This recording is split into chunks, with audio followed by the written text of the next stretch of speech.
अस्सलाम वालेकुम। सुबह पाकिस्तान की हंसती मुस्कुराती और रोशन सुबह में मैं हूं आपकी मेज़बान माहनूर कुरैशी और मेरे साथ है रिजवान अली अहमद। सुबह खैर हम सब की जानिब से। उम्मीद इस यकीन और इस दुआ के साथ हम दिन का आगाज़ करें कि अल्लाह करे आने वाला दिन, आने वाला वक्त हम सब के लिए बहुत सारी खुशियाँ, बहुत सारी कामयाबियाँ लेकर आए। गुजरे हुए वक्त की कोई भी नाकामी कभी पलट कर हमारे सामने ना आए।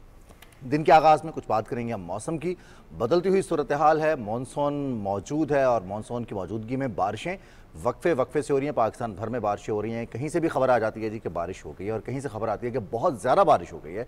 कुछ इलाके ऐसे जहाँ पर एक्सपेक्टेशंस होती हैं कि बारिश होगी, लेकिन वहाँ पर बिल्कुल हल्की सी फुहार पड़ती है और बारिश होती नहीं है। इसी वजह से मानसून में जो डिज़ास्टर मैनेजमेंट अथॉरिटीज़ हैं, वो सूबाई हों या फिर कौमी, उनके इंतजामात, उनके इकदाम भरपूर अंदाज से आगे बढ़ रहे हैं और मुख्तलिफ सतहों पर मुख्तलिफ इंतजामात किए गए हैं। बिल्कुल जनाब, इस हवाले से आपको ये भी बता देते हैं कि पंजाब एमरजेंसी सर्विस ने पंजाब में मुमकिन जो सैलाब है उसकी तैयारियों के लिए अपनी एक्सरसाइज स्टार्ट कर दी हैं, मशकों का आगाज़ कर दिया गया है ताकि in case of any such kind of situation जो कि डिजास्टर्स हो तो उसमें किस तरह एवैक्यूएट करना है, किस तरह लोगों को बचाना है, किस तरह लोगों की मदद करनी है ताकि कोई भी जानी नुकसान ना हो, ताकि लोगों को माली नुकसान से भी बचाया जा सके। और इस पर बात करने के लिए हमें जो है वो डॉक्टर रिजवान नसीर ने ज्वाइन किया है। डॉक्टर रिजवान नसीर सेक्रेटरी महकमा एमरजेंसी सर्विसेज पंजाब है।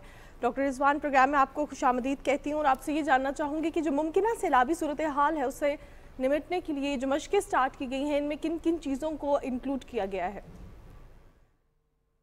जी अस्सलाम वालेकुम, सुबह बखैर। मैं सबको पहले तो ये कहूँगा कि आई थिंक जो सबसे इम्पोर्टेंट चीज़ है वो ये है कि एहतियात, एहतियात और एहतियात। जब भी ये बारिशें होती हैं उसके लिए हमने तो सारी तैयारी रखी हुई है। आज रेस्क्यू का डबल 122 का एक मजबूत निज़ाम जो है वो एक पूरे जनूबी एशिया के लिए एक मॉडल है।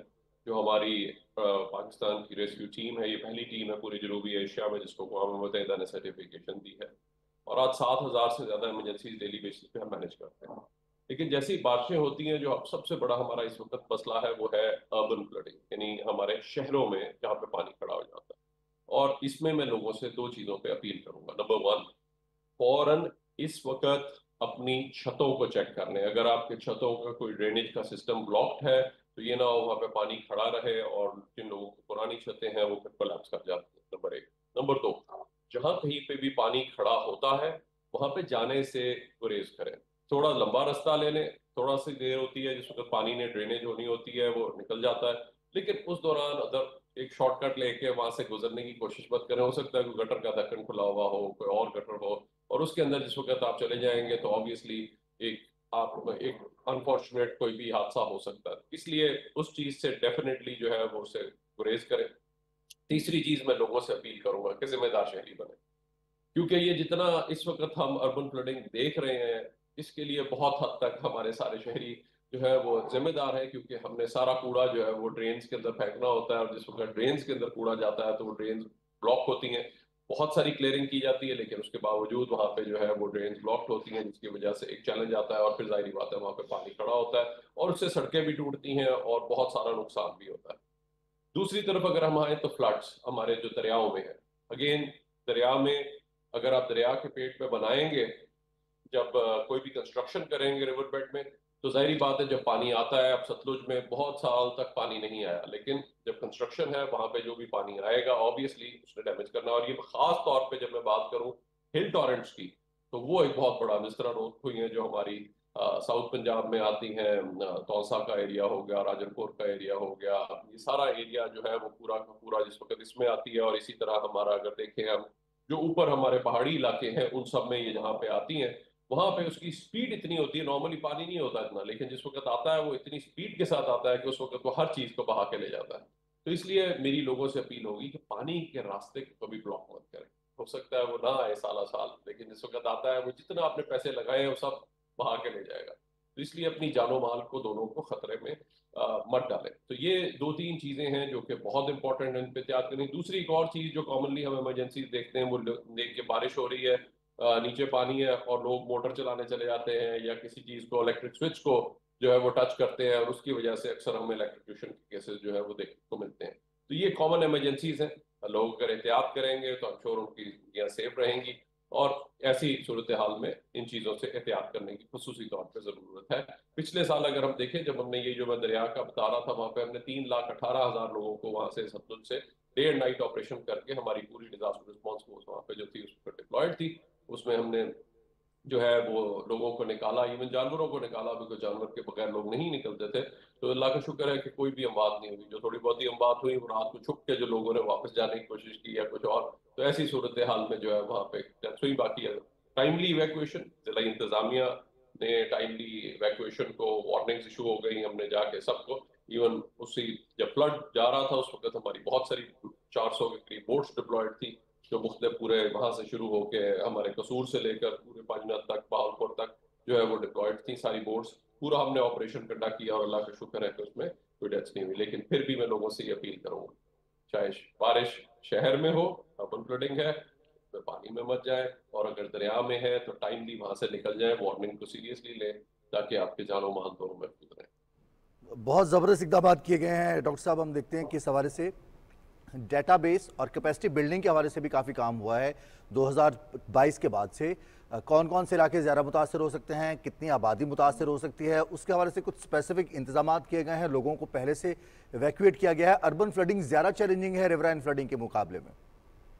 जी, जो आज अब देखते हैं रिवराइन फ्लडिंग जब भी है, बहुत बड़े बड़े जो फ्लड्स आए 1992, 88, 92, फिर हमारा 2010 का बहुत बड़ा फ्लड था, उसमें तब हमने ये जिम्मेदारी को एक्सेप्ट किया और आज पूरा फ्लड का ऑपरेशन जो हम कर रहे हैं। फ्लड ऑपरेशन के अलावा डेली बेसिस पे कोई 4-5 ड्राउनिंग के इंसिडेंट्स चल रहे होंगे नहरों में, दरियाओं में। वहां पे भी उन लोगों से अपील करूंगा, अगर स्विमिंग आपको नहीं आती, हिफाजत के साथ जाएं, और ऐसे जो एरियाज है वहां पे छलांगे मत मारे, क्योंकि नीचे नहीं आपको पता कि क्या है। तो ऐसी सूरत हाल में रोजाना हमारे कोई 4-5 मुख्तलिफ इंसिडेंट चल रहे होते हैं, जो 3-3, 4-4 दिन उस दरिया में, पानी में, धूप में हमारी रेस्क्यू टीम्स लगी होती हैं, और वहां पे उनको सर्च करना, मीलों मील सर्च करना, और वहां से उनकी बॉडीज को रिकवर करना आसान काम नहीं है। और जिनकी किसी यंग बच्चा जिसका चला जाता है, ऑब्वियसली उस फैमिली के लिए भी एक बहुत बड़ा वो एक लॉस है, एक सदमा है, जिसको ओवरकम उनके लिए करना मुश्किल है। तो इसलिए यस, हमारी अर्बन फ्लडिंग, क्योंकि जब बारिश होती है और एकदम अगर बहुत ज्यादा बारिश हो जाए, तो ऑब्वियसली कोई भी ड्रेनेज सिस्टम, आपने बाहर भी देखा है, कितने सारे यूरोप में भी देखें, आप अमेरिका में देखें, तो वहां पे भी आपको पानी खड़ा हुआ जो है वहां पे मिलता है, तो फौरन ड्रेन करना उसका मुश्किल होता है। ऊपर से अगर खास तौर पे शहरी उसमें इजाफा कर रहे हो, कूड़ा फेंक के जहाँ पे ड्रेनेज सिस्टम को ब्लॉक कर रहे हो, तो फिर और मुश्किल हो जाता है। तो इसलिए ये नो डाउट कुछ चैलेंज है यहाँ पे, जो है मैं लोगों से यही अपील करूंगा कि ऐसे इलाकों से फिर दूर रहें, और ड्रेनेज सिस्टम में कूड़ा मत फेंकें, क्योंकि ये जब फेंकते हैं उसकी वजह से ये ब्लॉक हो जाता है। तो खास तौर पे एहतियात करें, अपनी छतें चेक कर लें, और ऐसे एरियाज में जाने से गुरेज करें, ताकि आप महफूज रहें। दूसरा, जैसे ही रिवर की फ्लडिंग का कोई आपको वार्निंग मिल जाती है वहां पे, तो वहां पे ऑब्वियसली जब पानी आ रहा है तो आपको वार्निंग एडवांस में दी जाती है। तो इसलिए वहां से आपको जब वार्निंग मिलती है जिले इंतजामिया की तरफ से, रेस्क्यू वाले आके आपको वार्निंग देते हैं, तो वहां से आप जो है वो निकल जाए, अपनी जान और माल को खतरे में मत डालें, जानवरों को बर वक्त वहां से निकाल लीजिए, और जो भी को आपकी चीजें हैं वो लेकर निकल जाए, ताकि वहां पे जो है आप सेफ रहें। सही। डॉक्टर रिजवान, अब आपसे ये भी जानना चाहूँगी कि एयर एम्बुलेंस एक बहुत अच्छा इकदाम है और सीएम पंजाब की ज़ेर निगरानी इस पर बहुत ज़्यादा काम हो भी रहा है। हलीमा बीबी 2 रोज़ पहले जो है मियांवाली में जो खातून ज़ख्मी हो गई थी, उनको एयर एम्बुलेंस के ज़रिए रेस्क्यू किया गया। ये कितना ज़रूरी इकदाम है, और ऐसे में जब मानसून वेदर है और जिस तरह आपने कहा है कि बेसिकली जो है वो आपने खंभों के पास नहीं जाना है, एहतियाती तदबीर इख्तियार करनी है, लेकिन हम देखते हैं कि इस तरह के केसेस बहुत ज़्यादा आ रहे होते हैं, तो इसमें ये कितना बड़ा इकदाम आप देख रहे हैं? जी, आप अगर देखिए, जब ऐसे फ्लड्स में जो हमारा सबसे बड़ा चैलेंज होता था वो ये था, हमें कॉल्स आ रही होती थी यहाँ पे 100 बंदे फंसे हैं, तो उन तक रसाई, उन तक देखना कि भी वाकई वहां पे लोग इतने हैं जितने फंसे हुए हैं। तो ऑब्वियसली जो हमारी ये एयर एम्बुलेंस और एयर रेस्क्यू सर्विस जो अब शुरू कर रहे हैं, उससे हमें ये सारे के सारे एरियाज को हम स्क्रीन कर सकेंगे, हमें विजुअल्स हमारे पास होंगे, अगर कोई वाकई वहां पे फंसे हुए लोग हैं या एक आधा भी बंदा फंसा हुआ है, तो उन तक हम रसाई कर सकेंगे। तो इसलिए ये हमारी जो एयर रेस्क्यू सर्विस है, मैं समझता हूँ एक तारीखी कदम है। जब हमने इस साल का डेटा एनालाइज किया और डेटा जिसको तो प्रेजेंट हुआ, उसमें को 1500 के करीब ऐसी इमरजेंसीज थी जिनको के स्पेशलाइज ट्रीटमेंट की जरूरत थी। मसलन आप हेड इंजरी थी, कोई सीरियस पेशेंट था, पॉलीट्रॉमा जिसको बहुत सारे फ्रैक्चर्स होते हैं और जख्मी होता है, कोई सीरियस हार्ट का मरीज था, इन लोगों को हमें बर वक्त शिफ्ट करना था। और वहां पे हमने देखा कि 3 इलाके हैं, बहावल नगर, मियांवाली और भक्कर, यहाँ से को 1500 ऐसे मरीज थे जिनको 4-4 घंटों से ज्यादा लगे। तो जब ये डेटा प्रेजेंट हुआ तो वजीर आला पंजाब ने फौरन कहा कि जी हमें ऐसा सिस्टम और रेस्क्यू सर्विस होनी चाहिए ताकि जो दूर दराज के इलाकों के लोग हैं उनको भी रसाई होनी चाहिए टू द स्पेशलाइज्ड केयर।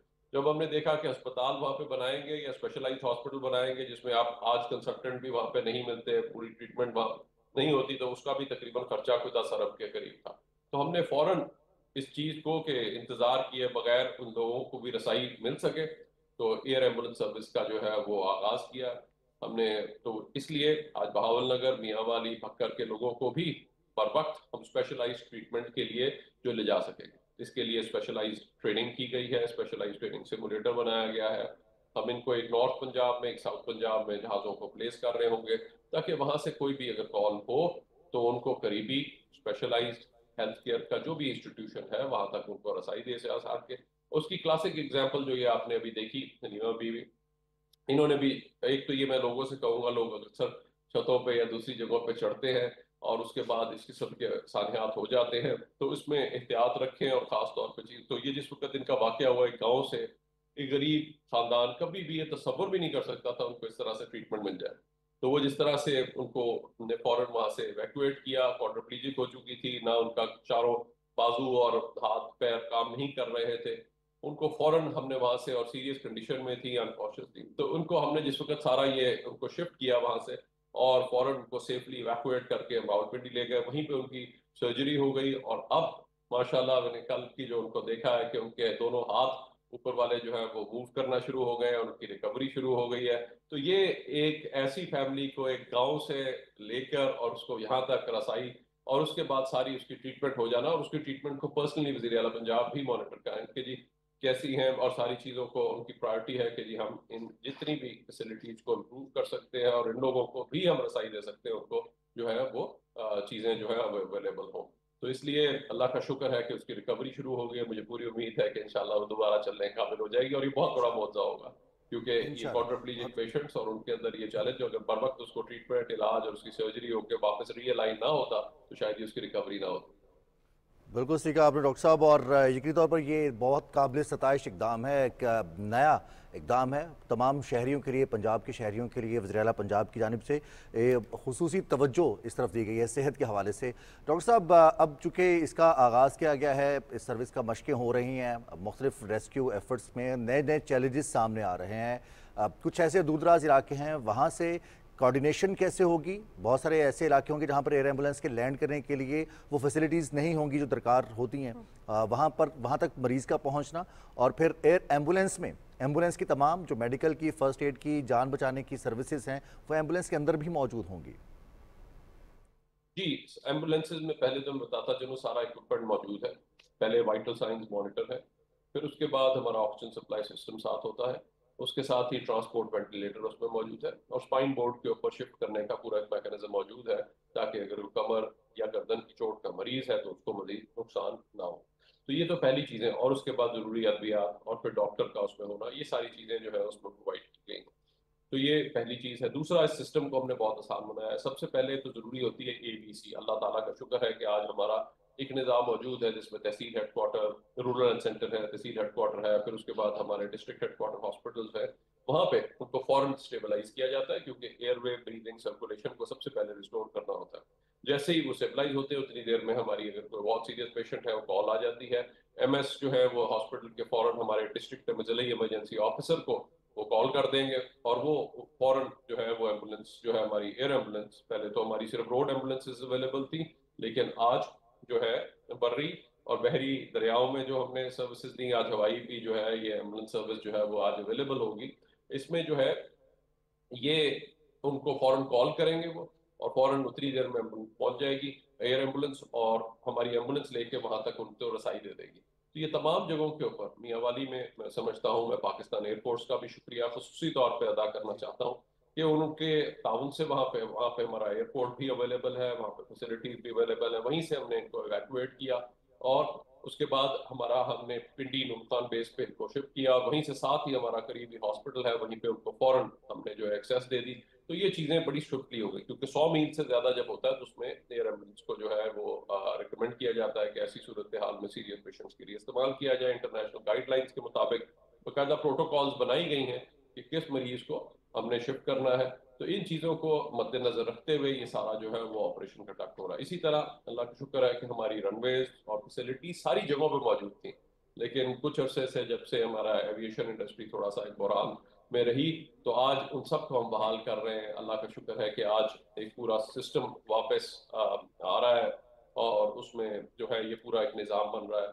हमारी प्लस बहुत सारी प्राइवेट एम्बुलेंस जो प्राइवेट हमारी ये है एयरलाइंस ने भी आके दोबारा से एविएशन इंडस्ट्री को रिवाइव किया है। तो ये सारी चीज़ें जो है आज वो जो हमारी पुरानी सारी रनवेज और दूसरी चीज़ें जो अवेलेबल थी तकरीबन सब जगह, भावनगर में भी बनी हुई थी, दूसरी जगहों में बनी हुई थी, आज सिर्फ हम उनको वापस बहाल कर रहे हैं। सो उससे हमारी ये सारी access even to the most far flung areas जो है वो मुमकिन है। ना सिर्फ ये, कुछ ही अरसे में हम बाकायदा इवन मोटरवे के ऊपर भी अगर कोई दूर दराज साउथ पंजाब में जहाँ पे बहुत दूर दराज के इलाके हैं जहाँ से मोटरवेज गुजरती है, वहां पे भी कोई सानियात होंगे, उनको भी हम रिस्पॉन्ड करने की कैपेसिटी रखेंगे। तो ये हमने एक पहला कदम लिया है। इंशाल्लाह इसके साथ हमारा पूरा एक सिस्टम और विंग इस्टेब्लिश हो रहा है ताकि हम इस किस्म की तमाम इमरजेंसीज को मौसर अंदाज से रिस्पॉन्ड कर सके। कोई बड़ी इमरजेंसी हो, सानिया हो, उन सब को हम अच्छे तरीके से रिस्पॉन्ड कर सकें। सही। Doctor Rizwan, at the end आपसे पैगाम लेना चाहूँगी कि हम देख रहे हैं कि पूरी दुनिया में जो है जब भी रेस्क्यू के हवाले से काम होता है, इमरजेंसी सर्विसेज के हवाले से काम होता है, तो जो नौजवान हैं, जो वॉलंटियर्स हैं, उनको भी इंक्लूड किया जाता है।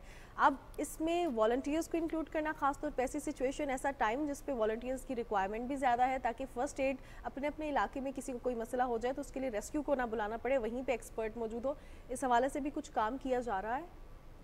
जी, ये आपने बहुत ही इम्पोर्टेंट बात की है बिकॉज अगर आप देखें जो सबसे इम्पोर्टेंट चीज़ है वो ये है कि जिस तरह ये दूर दराज के इलाके हैं वहाँ पे हर इलाके में हमारी एक कम्युनिटी इमरजेंसी रिस्पांस टीम हो, क्योंकि ऑब्वियसली जिसको भी कॉल करेंगे उसको आने में थोड़ा सा टाइम लगेगा।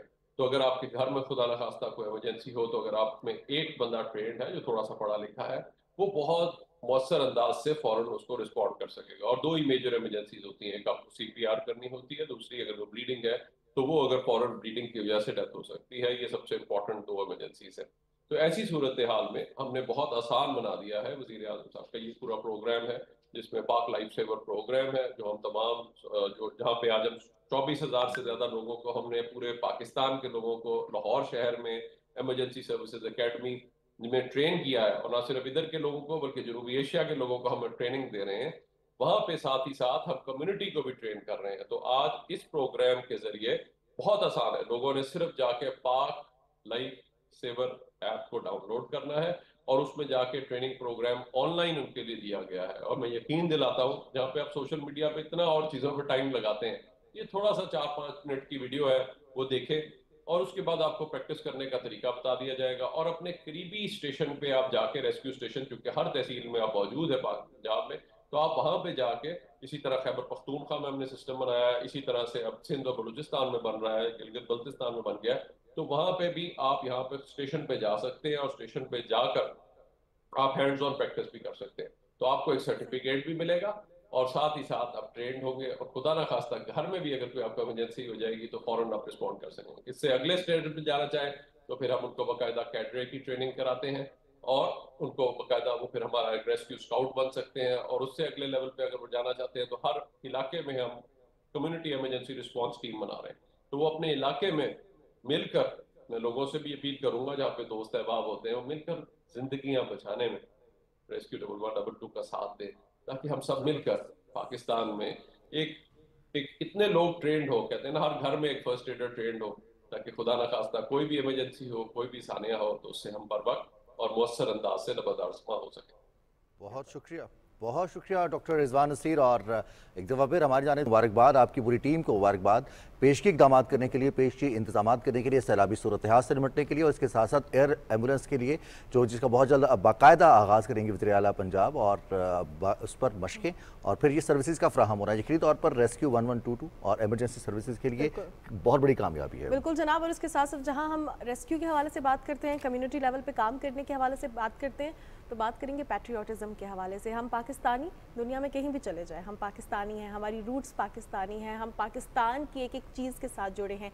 अपने परचम के साथ जुड़े हैं, अपने परचम की हुर्मत के लिए जान की बाजी भी कुर्बान कर देंगे। हमें कभी ये चीज़ फील ही नहीं होती। रिजवान, हम देखते हैं कि जब हमारे जवान शहीद होते हैं तो वो परचम में लिपट के आते हैं। जब हम देखते हैं कि अगर हुकूमत परचम मुहिम के हवाले से बात करें तो हम देखते हैं कि पाकिस्तानी बहुत एक वाक़या ऐसा, एक सानिया ऐसा पेश आया कि पूरे पाकिस्तान में भी और पूरी दुनिया में जहाँ जहाँ पे भी पाकिस्तानी मौजूद है उनको शदीद गम और गुस्से का वो शिकार हुए, उनको अजियत पहुँची जब हमने ये देखा कि जर्मनी के शहर फ्रैंकफर्ट में पाकिस्तानी कौंसल खाने पर मुश्तिल मुजाहिरीन ने हमला किया। कौमी परचम उतारने का जो वाक़या था, ये सोशल मीडिया पर आपने उसकी वीडियोज़ भी देखी होंगी, लेकिन जो पाकिस्तान की तरफ से एक पॉजिटिव रिस्पॉन्स सामने आया है वो बहुत खूबसूरत है।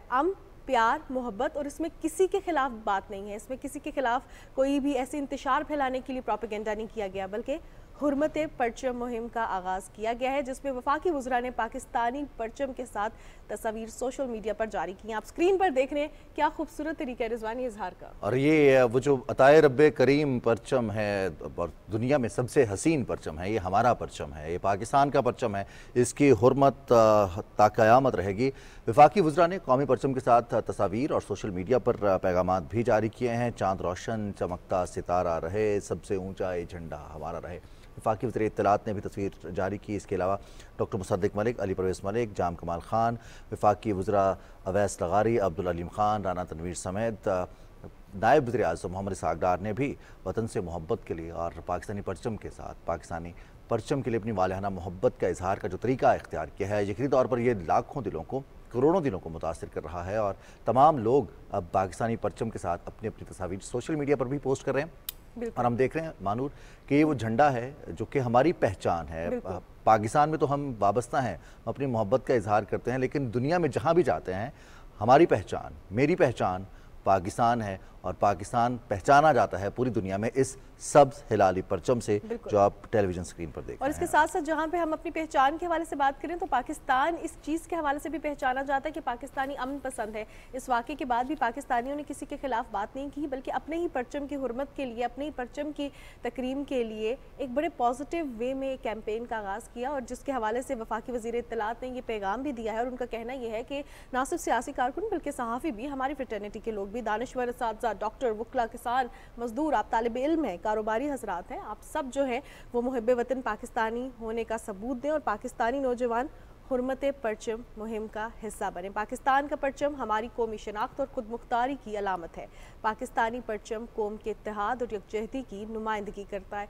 तो हम देख रहे हैं कि ये जो मुहिम है ये पूरी दुनिया में पाकिस्तानी जो है इसका हिस्सा बन रहे हैं। सिर्फ पाकिस्तान की अवाम नहीं, सोशल मीडिया पे देखें तो जर्मनी में जो पाकिस्तानी स्टूडेंट्स हैं वो भी ये लेके बड़े पॉजिटिव वे में चल रहे हैं। एक और चीज़ भी है कि हमारे इस अमन पसंदी को, हमारे इस मोहब्बत को, हमारे भाईचारे को हमारी कमज़ोरी ना समझा जाए। अगर हम सिर्फ मजम्मत कर रहे हैं तो ये हमारी कमज़ोरी नहीं है। हम चाहते हैं कि दुनिया में अमन बरकरार रहे। ये जो भाईचारे का एक एलिमेंट है इसको मज़ीद फ़रोग़ मिले, वरना जो दुश्मन चाहता है, जो दुश्मन की साजिशें हैं उनको तोड़ना, उनको नाकाम बनाना ये बहुत खूब आता है। बिल्कुल जनाब, आप ज़रा बात करते हैं उन लोगों की जो कि पाकिस्तान में मौजूद है, उन इदारों की जो पाकिस्तान में मौजूद है और काम कर रहे हैं पाकिस्तान की बेहतरी के लिए। क्लाइमेट चेंज के हवाले से हम बात करते हैं तो हम देख रहे हैं कि मुमकिन जिस तरह सैलाब की पेश नज़र अभी से मशकों का आगाज़ कर दिया गया है कि किस तरह रेस्क्यू करना है। इसको कहते हैं प्रिपेयर्डनेस, प्रोएक्टिव अप्रोच है हमारी। हम इंतज़ार नहीं कर रहे कि होगा तो फिर क्या करना है, पहले से तैयारी। इसी तरह पाकिस्तान के इदारे जो है बहुत मुतहर्रिक है और हम देख रहे हैं कि आवाम को एक सिक्योर इन्वायरमेंट प्रोवाइड करने के लिए काम किया जा रहा है। अब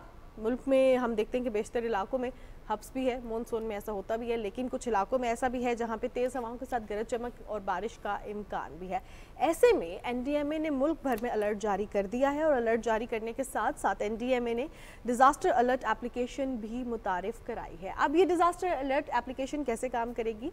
ये गूगल प्ले स्टोर पर मौजूद होगी, ऐप स्टोर पर मौजूद होगी। जहाँ पे भी कोई ऐसी चीज़ होगी कि आपको लगेगी यहाँ पे डिज़ास्टर का खतरा है, यहाँ पे सैलाब का खतरा है, तो वहाँ पे ये अलर्ट जारी कर और तमाम लोग जो इस एप्लीकेशन से इस्तेफादा करेंगे उनको यकीनी तौर पर उनके इलाके के बारे में तमाम मालूमात मिल जाएंगी इस एप्लीकेशन के ज़रिए। अब इसी पर बात करेंगे। हमारे साथ मौजूद हैं एनडीएमए से ज़ारा हसन साहिबा जो कि लीड टेक हैं एनडीएमए और डिप्टी मैनेजर इंफ्रास्ट्रक्चर विंग हैं एनडीएमए की मरियम कुदसिया। ये दोनों मेहमान हमें ज्वाइन कर रहे हैं। बहुत शुक्रिया ज़ारा हसन साहिबा और मरियम कुदसिया साहिबा, आप दोनों ने वक्त निकाला और कुछ बात करेंगे। सबसे पहले हम ज़ारा इस एप्लीकेशन के हवाले से जो कि अलर्ट एप्लीकेशन है एनडीएमए की जानिब से, थोड़ा सा हमारे नाज़रीन को बताइएगा कि ये सबसे पहले तो मानसून का स्पेल कब तक जारी रहेगा, हम आपसे जानना चाहेंगे। अलर्ट भी हम हासिल करेंगे, लेकिन आपसे जानना चाहेंगे कब तक जारी रहेगा और ये कौन कौन से इलाके ऐसे हैं जो कि ज़्यादा मुतासिर होंगे। जी वालेकुम सलाम, बहुत बहुत शुक्रिया अपने प्रोग्राम में मदद करने के लिए। जी, ये जो मौजूदा स्पेल है मानसून का, ये अगस्त के पहले हफ्ते तक जारी रहेगा और ये वक्फे वक्फे से इसमें ब्रेक्स आएंगी।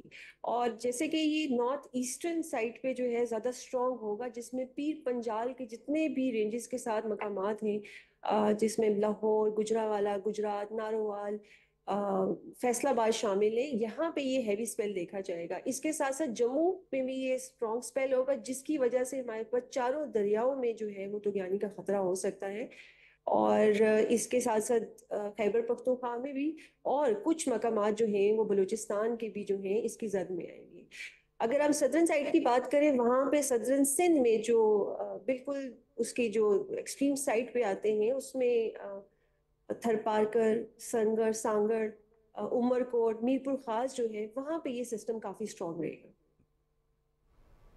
सही सही। अब मरियम साहिबा आप की तरफ बढ़ेंगे और आपसे जानना चाहेंगे, हम देख रहे हैं कि मौसमियाती तब्दीली है, मॉनसून वेदर है, अब इसमें इंफ्रास्ट्रक्चर की बेहतरी के लिए एनडीएमए क्या इकदाम कर रहा है, क्या ऐसे स्टेप्स हैं जो कि लिए जा रहे हैं ताकि इंफ्रास्ट्रक्चर डिस्टर्ब ना हो, और खुदा न खास्ता कोई ऐसा बारिश है, सैलाब है, ज़्यादा बारिश हो रही है, ओवरफ्लो हो रहा है कहीं, तो इंफ्रास्ट्रक्चर को फ़ौरन से बेहतर करने के लिए क्या इकदाम जो है वो एनडीएमए लेगा? अस्सलाम वालेकुम। जी बिल्कुल, जैसा कि आपको मालूम है कि किसी भी जगह पे कोई भी डिज़ास्टर आता है तो आपके इंफ्रास्ट्रक्चर डैमेज, यानी कि इमारत, रोड, ब्रिजेस डैमेज होने से ज़्यादातर अमवात और फाइनेंशियल इश्यूज होते हैं।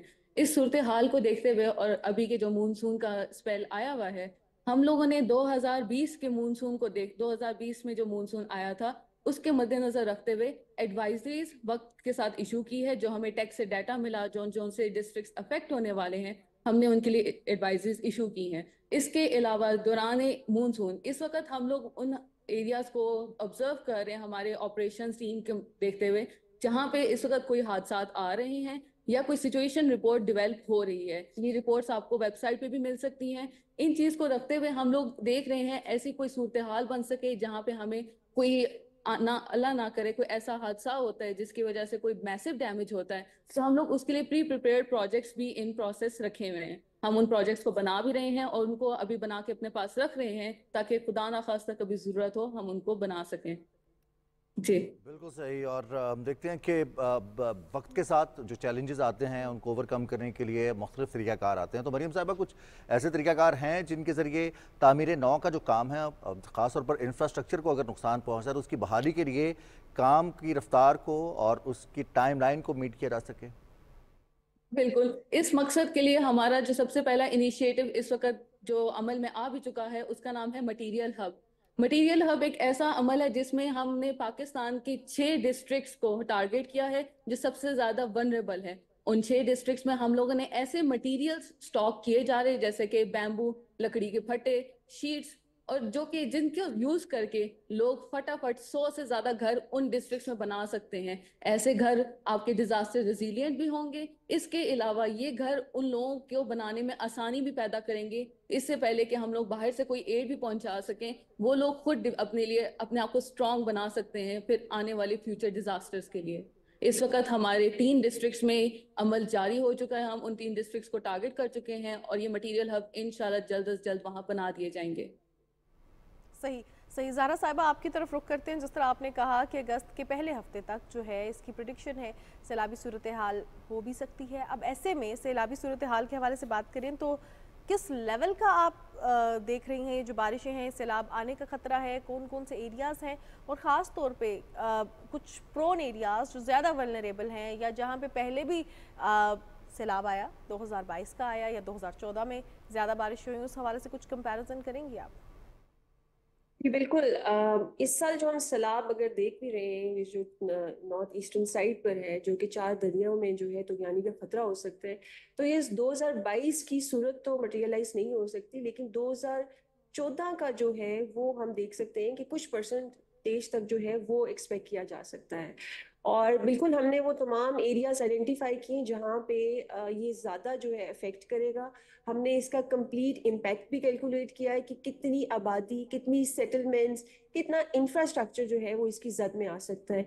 और जैसा कि आपने अपने प्रोग्राम के शुरू में जो है ऐप का जिक्र किया है, तो ये तमाम जितनी भी प्रोजेक्शंस हैं, जितना भी इम्पैक्ट कैलकुलेट हुआ है, जितनी भी मालूमात है, ये अलर्ट की सूरत में हमारी ऐप में लगातार अपडेट हो रही है और अवाम को इससे अपडेट किया जा रहा है। ज़ारा हसन साहिबा, चूँकि हम अब अलर्ट्स हैं या फिर प्रेडिक्शन है, इसके साथ साथ जियो टैगिंग भी है, तो इन जो इंफ्रास्ट्रक्चर है उस हवाले से भी हमने बात की है। यकीनी तौर पर अब थोड़ा सा टेक्नोलॉजी का भी हम काफ़ी ज़रा इन्वॉल्वमेंट देखते हैं कि अलर्ट में पहले से बता दिया जाता है एक्सपेक्टेड रेंस हैं, तो उस हवाले से टेक्नोलॉजी की मदद से जो कोऑर्डिनेशन है ख़ासतौर पर बाकी डिपार्टमेंट्स के साथ, उस हवाले से NDMA बतौर लीड टेक अब कैसे देखती हैं, कितना महफूज बनाया जा रहा है मुल्क को, ख़ास तौर पर मानसून के इस मौसम में? जी बिल्कुल, अगर टेक्नोलॉजी की बात की जाए तो NDMA के पास तमाम वो जदीद टेक्नोलॉजी, लेटेस्ट टूल्स मौजूद हैं जिनकी मदद से हम ये प्रोजेक्शन कर रहे हैं, जिनकी मदद से हम बता रहे हैं कि क्या इम्पैक्ट बेस्ड वेदर जो है वो एक्सपेक्ट किया जा रहा है। और इसके हवाले से हम तमाम मुतल्लिका अदारे, जिसमें PMD शामिल है, जिसमें तमाम PDMS शामिल हैं, जिसमें NHA शामिल है और हेल्थ के डिपार्टमेंट्स और दीगर जो हैं डिपार्टमेंट भी शामिल हैं, उनके साथ हम लगातार लेजॉन में हैं और ये तमाम इंफॉर्मेशन उनके साथ भी शेयर की जा रही है ताकि हम किसी भी हंगामी सूरत हाल से बच सकें। अगर आप इंफ्रास्ट्रक्चर की बात कर रहे हैं तो मैं आपको बताती जाऊंगी कि अभी तक कोई 50 के करीब अमवात हुई हैं पूरे मुल्क में इस मानसून में, जो कि हमें मुतल्लिका अदारे से फिगर मिली है, और इसमें ज़्यादातर अमवात जो हुई हैं वो पूरे इंफ्रास्ट्रक्चर की वजह से हुई है। तो इसीलिए NDMA ने इंफ्रास्ट्रक्चर को भी मजीद उसके टेम्पलेट्स बनाए हैं, जिसकी वजह से हम फ्यूचर में एक रिजिलियंट नेशन की तौर पे जो है किसी भी बड़े नुकसान से बच सकें। सही। मरियम साहिबा, आपकी तरफ रुख करते हैं। जिस तरह हम इंफ्रास्ट्रक्चर के हवाले से बात कर रहे हैं और अभी पहले भी इस हवाले से बात हुई कि खुदा न खास्ता कोई इशू होता है तो उसके बाद हम रीबिल्ड कैसे करेंगे। पूरी दुनिया में हम देखते हैं सैलाब भी आते हैं, पूरी दुनिया में हम देखते हैं ज़लज़ले भी आते हैं और उसके बाद फ़ौरन से इंफ्रास्ट्रक्चर रीबिल्ड किया जाता है। NDMA इस हवाले से जिस तरह आपने कहा कि लेटेस्ट टेक्नोलॉजीज़ की तरफ जा रहा है, I just want to know कि और ममालिक के साथ भी कोलैबोरेशंस का काम जारी है या कोई एक ऐसा स्पेसिफिक मॉडल जिस पर NDMA काम करना चाह रहा है, आगे विजन है उस पर काम करना, ताकि खुदा न खास्ता जब भी कभी सैलाब आए या कोई भी ऐसा डिज़ास्टर आए उसके बाद रिहैबिलिटेशन ज़्यादा मुश्किल ना हो। जी, ऐसे सूरत हाल को मद्देनजर रखते हुए हम लोग बहुत अरसे से डिफरेंट कंट्रीज के साथ अलग हम लोगों ने इस वक्त एक बुक पब्लिश की है जिसका नाम है templates for construction methodologies in different zones of Pakistan. हम लोग बहुत अरसे से पाकिस्तान को डिफरेंट डिजास्टर जोन्स में रख के, जैसे कि जहाँ पे जलजले ज्यादा आते हैं, जहाँ पे सैलाब ज्यादा आते हैं, उन लोगों के करंट इंफ्रास्ट्रक्चर को भी असेस किया है पूरे पाकिस्तान में, ज्यादातर रेजिडेंशियल के ऊपर फोकस और ब्रिजेस और रोड्स के ऊपर। हम लोगों ने लोगों की करंट सोशो इकोनॉमिक स्टेटस को भी देखा है। हम लोग बाहर से कोई भी टेक्नोलॉजी ऐसी नहीं ला सकते, हमने पाकिस्तान के सोशो इकोनॉमिक स्टेटस को देखते हुए ऐसी टेक्नोलॉजी बाहर के मुल्कों की एग्जांपल लेते हुए, जिसको हम बेस्ट ग्लोबल प्रैक्टिसेस भी कहते हैं, इस सूरत में हमारा डिपार्टमेंट NIDM जो पाकिस्तान का national institute of disaster management think tank है NDMA के साथ, उनके साथ इन कोलैबोरेशन है। और हमारा NIDM विंग जो है वो डिफरेंट कंट्रीज के डिफरेंट यूनिवर्सिटीज के साथ इंटैक्ट है और वहां से हमें वो डिफरेंट मेथोडोलॉजीज दे रहा है और हम उसको असेस करते हुए पाकिस्तान के डिफरेंट डिस्ट्रिक्ट्स को देखते हुए वो मेथोडोलॉजीज प्रिडिक्ट करें कि ये यूज हो सकती है इन लोकेशंस में। हमारी कोशिश तो है कि हम अपनी वर्स्ट केस सिनेरियो को रखते हुए अपनी सारी मेथोडोलॉजीज बना भी रहे हैं, कंपाइल भी कर रहे हैं, पब्लिश भी कर चुके हैं। इसके अलावा आप NDMA की वेबसाइट पे जाएंगे तो हमने आम इंसान के लिए एक कौमी जुबान में हम लोगों ने पहाड़ी, साहिली और मैदानी इलाकों के लिए डिफरेंट बुकलेट्स पब्लिश की हैं। एक आम इंसान उसको पढ़ के अपने घर को छोटे छोटे तरीकों से बचा सकता है, किस तरह से पानी घर को डैमेज करता है, किस तरह से जलजले घर को डैमेज करते हैं, कहाँ घर बनाना चाहिए, कहाँ घर नहीं बनाना चाहिए। हम लोग इस चीज़ों को साथ साथ इशू भी कर रहे हैं। हम लोग उसके फर्स्ट वर्जन्स निकाल चुके हैं, आप इनको वेबसाइट्स पे देख भी सकते हैं और इंशाल्लाह वक्त के साथ साथ बेहतर सॉल्यूशंस भी प्रोवाइड करते रहेंगे इंशाल्लाह, और वक्त के साथ मज़ीद बेहतरी भी आती रहेगी। ज़ारा साहबा, अब फ्यूचर प्लान्स के हवाले से हम बात करते हैं। टेक्नोलॉजी एडवांसमेंट के साथ साथ हमें इस काबिल बनाती है कि हम आने वाले सालों में या आने वाले महीनों के हवाले से प्लान कर सकें। बिल्कुल। अलर्ट आ जाते हैं, महकमा मुख्तलिफ महकमों की जानिब से बता दिया जाता है कि कैसा मौसम रहेगा। इसके साथ साथ वो पॉलिसी मेकिंग, वो इंतज़ामात करना, वो डायरेक्शंस देना कितना ज़रूरी हो गया और हमारे एडवांसमेंट लेवल कितना अहम है इसमें कि हम इसमें मज़ीद एडवांस हो सकें। एनडीए में कितना एडवांस हो चुका है इस हवाले से? जी बिल्कुल, अभी हमने एनईओसी में एक रिस्क वार्निंग सिस्टम, एक प्लेटफॉर्म डेवलप किया है जिसको हम नेशनल कॉमन ऑपरेटिंग पिक्चर कहते हैं। वो हमें फिलहाल 6 महीने की जो है वो एक कॉमन पिक्चर दे रहा है कि हमारे मुल्क में कौन सी वेदर एनॉमली की वजह से कौन सा हैजर्ड जो है वो आ सकता है। और इसी चीज़ को हम लोग अभी मॉडल ट्रेन्स कर रहे हैं और इंशाल्लाह बहुत जल्द ये कम्प्लीटली ऑटोमेटेड हो जाएगा with the help of AI technology. तो हम तो एनडीएमए को इंशाल्लाह और हम अपने सिस्टम को इस दौड़ में शामिल करेंगे और we will very soon achieve this goal, जिसमें हम लोग एक complete automated AI based decision support system बनाएंगे जो कि नेशनल लेवल पे काम करेगा और ये down to the village level तक जो है इसमें आप इंफॉर्मेशन हासिल कर सकेंगे विद रिगार्ड्स टू डिजास्टर। सही हम देख रहे हैं कि इमर्जिंग टेक्नोलॉजीज़ हो, एआई हो, उसको भी इंक्लूड किया जा रहा है सिस्टम में ताकि जो भी बदलती सिचुएशन है उसकी जो भी सूरत हाल है उसको टैकल किया जा सके। अब हमारे साथ प्रोग्राम में लीड टेक ज़हरा हसन साहिबा भी मौजूद है, डिप्टी मैनेजर इंफ्रास्ट्रक्चर भी मौजूद है मरियम साहिबा। सो अब एट द एंड आप दोनों से ही जानना चाहूँगी about the latest technologies, about the role of NDMA, about anything you have experienced जो कि आप आवाम को कहना चाहें, क्योंकि ये टू वे इंटरेक्शन है, ये टू वे कम्युनिकेशन है। अगर एक इदारा काम कर रहा है तो साथ में आवाम का कॉपरेशन, आवाम की अंडरस्टैंडिंग भी बहुत ज़्यादा ज़रूरी है। तो पहले तो मरियम साहिब आपसे रिक्वेस्ट और फिर ज़हरा साहिब आपसे कि आप क्या कहना चाहेंगे एट द एंड, कोई पैगाम देना चाहें? जी बिल्कुल, यहाँ पे पाकिस्तान में हमारा बहुत बड़ा एक गैप आता है लोकल्स के दरमियान में और गवर्नमेंट के दरमियान में। लोकल्स के लिए ख्वाहिश है कि वो हमारे साथ कोऑपरेट करें, हम जो जो डॉक्यूमेंट्स इशू कर रहे हैं हमारी कोशिश है कि हम उसको आम जुबान में कन्वर्ट करके दें। हमारी लोगों से गुजारिश है कि हमारे दिए हुए ऐप के ऊपर हमारी अलर्ट्स को फॉलो अप रखें और हमारी दी हुई हदायत के मुताबिक वक्त के साथ साथ पीडीएमए और डीडीएमएस के साथ कोऑपरेट करें और उन जगहों से हट जाएं जिनके बारे में इंस्ट्रक्ट किया जा रहा है जहां पे हादसात आने वाले हैं वक्त के अंदर अंदर। ऐसे सिचुएशन में इंफ्रास्ट्रक्चर बहुत इंपॉर्टेंट है क्योंकि इनसे बहुत ज्यादा हादसात हो सकते हैं। जी मैं मिस मरियम ने ऑलरेडी जो बात की है उसके हवाले से मजीद एक्सटेंड ये करना चाहूँगी कि एनडीएमए ने रिएक्टिव अप्रोच से प्रोएक्टिव अप्रोच अपना ली है ताकि हम किसी भी हंगामी सूरत हाल से पहले आगाह रहें और उससे निपट सकें। तो मेरी गुजारिश ये होगी आप सबसे कि जो इम्पोर्टेंट चीज़ है कि कोऑर्डिनेशन को मज़ीद बेहतर बनाएं। जिस तरह कि मिस मरियम ने कहा है कि जो इन्फॉर्मेशन हम लोग यहाँ पे अलर्ट की सूरत में या किसी भी कॉन्फ्रेंस में कोई बात की जाती है तो काइंडली उस पर एक तो ख़ास तौर पे अमल किया जाए और फ्यूचर में उसका फॉलो अप रखा जाए ताकि हम ये तमाम चीज़ें जो हैं, आपको पता है ये हमारी एक सिर्फ एनडीएमए की ड्यूटी नहीं है बल्कि ये हमारी इंडिविजुअल की, और अगर हम किसी भी ऑर्गेनाइजेशन में बैठे हुए हैं तो ये हम सब की प्राइमरी रिस्पॉन्सिबिलिटी है और ये कौमी जॉब है। तो मेरी गुजारिश होगी कि आए सब मिलकर हम इसमें अपनी कंट्रीब्यूशन करें ताकि हम अपनी नेशन को एक रेजिलिएंट नेशन बना सकें। Thank you very much. बिल्कुल सही, बहुत शुक्रिया ज़हरा हसन साहिबा, मरियम कुदसिया साहिबा। अब दोनों का एनडीएमए जो इक़दाम कर रहा है ख़ासतौर पर इस मौसम में, जितना चैलेंजिंग ये मौसम होता जा रहा है और ख़ासतौर पर हम बारिशों की सूरत हाल देखें, मॉनसून की बात की जाए तो मॉनसून में भी बारिशें ज़्यादा हो रही हैं, फ्लैश फ्लडिंग हो रही है।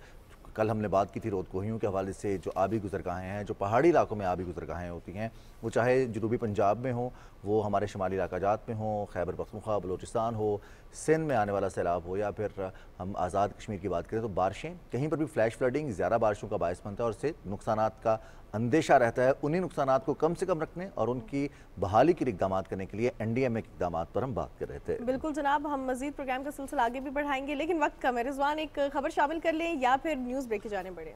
नहीं, खबर शामिल कर लेते हैं। मेरी एक छोटी सी खबर है तो फिर शामिल कर, छोटी सी खबर और शामिल करते हैं उन लोगों के लिए जिनको बहुत ज़्यादा शौक है डिटेक्टिव नॉवेल्स पढ़ने का, जिनको बहुत ज़्यादा शौक है। सबने पढ़ रखे हैं, सबने पढ़ रखे हैं और कहते हैं ना इमरान सीरीज इसने अपनी अलग ही बनाई हुई है और हम जो है देखते हैं कि जो लोग बड़े जासूस होते हैं या जो लोग जो है उनको पता होता है कि व्हाट्स हैपनिंग, टाइटल मिल जाता है जासूस को। जासूस को बेचारे वो कुछ भी नहीं कर रहे होते, लेकिन ये इसके पीछे क्या था, इसके पीछे हम आपको बता देते हैं। अगर हम बात करें इमरान सीरीज़ के हवाले से तो इससे शोहरत पाने वाले मारूफ नावल निगार इब्न सफ़ी, जिनकी आज 44वीं बरसी मनाई जा रही है और 26 जुलाई 1928 को इलाहाबाद उत्तर प्रदेश में पैदा हुए और उनका असल नाम जो था इसरार अहमद था, लेकिन रिजवान जो उन्होंने 1955 में ना एक खौफनाक जो इमारत थी उसके उन्वान से इमरान सीरीज़ का पहला नॉवल लिखा और रातों रात शोहरत की बुलंदियों पर पहुंच गए। और इमरान सीरीज़ के बारे में कहा यह जाता था कि अगर एक पेज आपने पढ़ लिया है तो आप उसको छोड़ नहीं सकेंगे, आप उसको पूरा पढ़ते रहेंगे, वो जो क्यूरियोसिटी है वो बढ़ती जाएगी। बिल्कुल, और फिक्शन ऐसी थी कि उसमें बाकायदा बहुत सारे इलाकों के नाम आपको मिलते हैं और वो इतने मिलते जुलते नाम है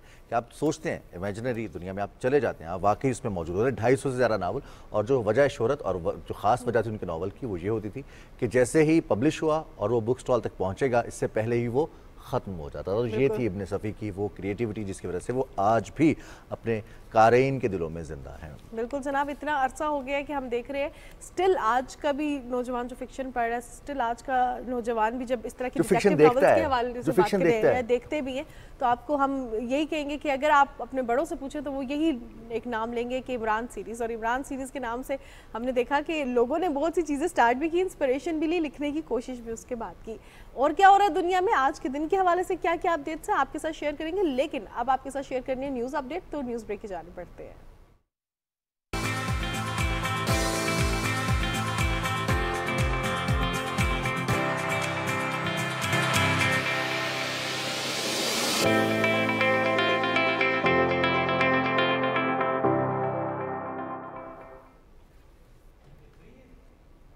जी जनाब, सुबह पाकिस्तान में आपको एक बार फिर खुशामदीद कहते हैं। न्यूज़ ब्रेक से हम वापस आ चुके हैं और कुछ अपनी खबरें लेकर आए हैं और ऐसी ज़बरदस्त खबरें हैं, लेकिन कुछ खबरें होती हैं अपनी खबरें ना, यानी कि अपनी बहुत ज़बरदस्त खबरें होती हैं और वैसी खबर हमें देते हैं जी मज़हर शहजाद साहब। हफ्ते के आगाज़ में भी साथ थे और हफ्ते के इख्तिताम में भी साथ हैं। मज़हर साहब, प्रोग्राम में खुशामदीद कहते हैं। अस्सलाम वालेकुम। वालेकुम अस्सलाम, कैसे हैं जी?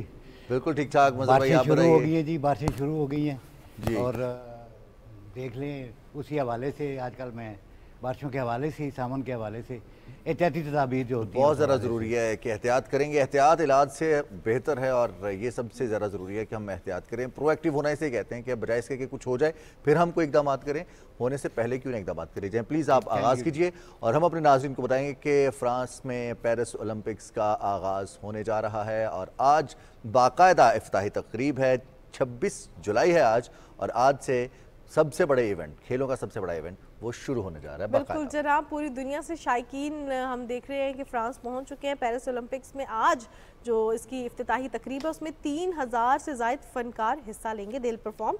मेगा इवेंट जो है वो 11 अगस्त तक जारी रहेगा। 10,714 खिलाड़ी और 32 खेलों के 329 इवेंट्स होंगे। और पाकिस्तान की बात करेंगे, रिजवान, पाकिस्तान के 7 एथलीट्स भी एक्शन में नजर आएंगे। अब पेरिस ओलंपिक्स के हवाले से बात करें तो पेरिस ओलंपिक्स का जो आगाज़ है आज, उसमें फुटबॉल इवेंट की मेज़बानी जो है फ्रांस ने क्या फातिहाना अंदाज में की और पहले मैच में अमेरिका को हरा दिया। लेकिन वो कहते हैं ना, अभी ये तो स्टार्ट में कुछ ना कुछ छोटी छोटी आपको ट्रेलर्स नजर आ रहे हैं और उसके बाद हम देखेंगे कि क्या सिचुएशन। लेकिन अब पहला अपसेट भी हो गया मानूर। पेरिस ओलंपिक्स में फुटबॉल इवेंट में फ्रांस ने तो जीत लिया, लेकिन दूसरी जानिब पहला अपसेट ये हुआ है कि मराकश की टीम जिसने वर्ल्ड कप में बड़ा ज़बरदस्त परफॉर्म किया था, लेकिन अनफॉर्चुनेटली वो जो प्ले ऑफ मराहल है वहाँ तक नहीं पहुँच सकी। मराकश ने अर्जेंटीना को 3-1 से शिकस्त दे दी है और एक के मुकाबले में 2 गोल से कामयाबी हासिल की। मजबूरी तौर पर 3 गोल हुए इस मैच में और मराकश ने 2-1 से कामयाबी हासिल की। अर्जेंटीना टीम है वो परफॉर्म कर रही है और ओवरऑल अगर इवेंट की बात की जाए तो इसमें सैकड़ों मेडल्स के लिए हज़ारों एथलीट्स मुख्तलिफ खेलों में मुकाबला करेंगे। लेकिन पाकिस्तान के करेंगे 7 एथलीट्स मुकाबला और नजर आएंगे पाकिस्तान का नाम रोशन करते हुए। We are so hopeful for that. और जहां पे हम पाकिस्तान का नाम रोशन करने के हवाले से बात करें तो ये एथलीट सिर्फ पेरिस ओलंपिक्स में नहीं बल्कि दुनिया भर की खेलों में, दुनिया भर के जो मुकाबले होते हैं उसमें पाकिस्तान का नाम रोशन करते हैं। और एथलीट्स अगर हों खवातीन और हो पावर लिफ्टिंग की बात तो क्या ही बात है। और पावर लिफ्टिंग की बात खवातीन और हो 3 बहनें तो वो पावर पफ गर्ल्स मिलके पाकिस्तान का नाम रोशन करती हैं। और हम बात करें जी सुहेल सिस्टर्स की। सुहेल सिस्टर्स ने क्या किया जी कि उन्होंने Asia Pacific African combined power lifting championship में 15 गोल्ड मेडल्स जीत लिए हैं। पाकिस्तान का नाम रोशन किया है 15 गोल्ड मेडल्स जीत के। तीनों पावर लिफ्टर बहनों ने जनूबी अफ्रीका में होने वाले चैंपियनशिप के मुख्तलिफ कैटेगरीज में जो है वो 15 मेडल्स जीते हैं। ट्विंकल सुहेल ने 84 किलोग्राम की कैटेगरी में, जबकि उन्होंने 5 मेडल्स हासिल किए सोने के। बाकी दोनों बहनें जो हैं, जो सिबल और वरोनिका सुहेल हैं, उन्होंने रिस्पेक्टिवली 52 और 57 किलो कैटेगरी में हिस्सा लिया। अब हमें ज्वाइन कर चुकी हैं तीनों सिस्टर्स, तीनों गोल्ड मेडलिस्ट, बल्कि मल्टी गोल्ड मेडलिस्ट सिस्टर्स हैं। हम सुहेल सिस्टर्स की बात कर रहे हैं और आप हमें ज्वाइन करिए। आप तीनों को खुशामदीद कहते हैं, बहुत बहुत मुबारक हो, बड़ी ज़बरदस्त कामयाबी है। ये तो एक तरह से रिकॉर्ड भी है कि 3 बहनें 15 गोल्ड मेडल्स।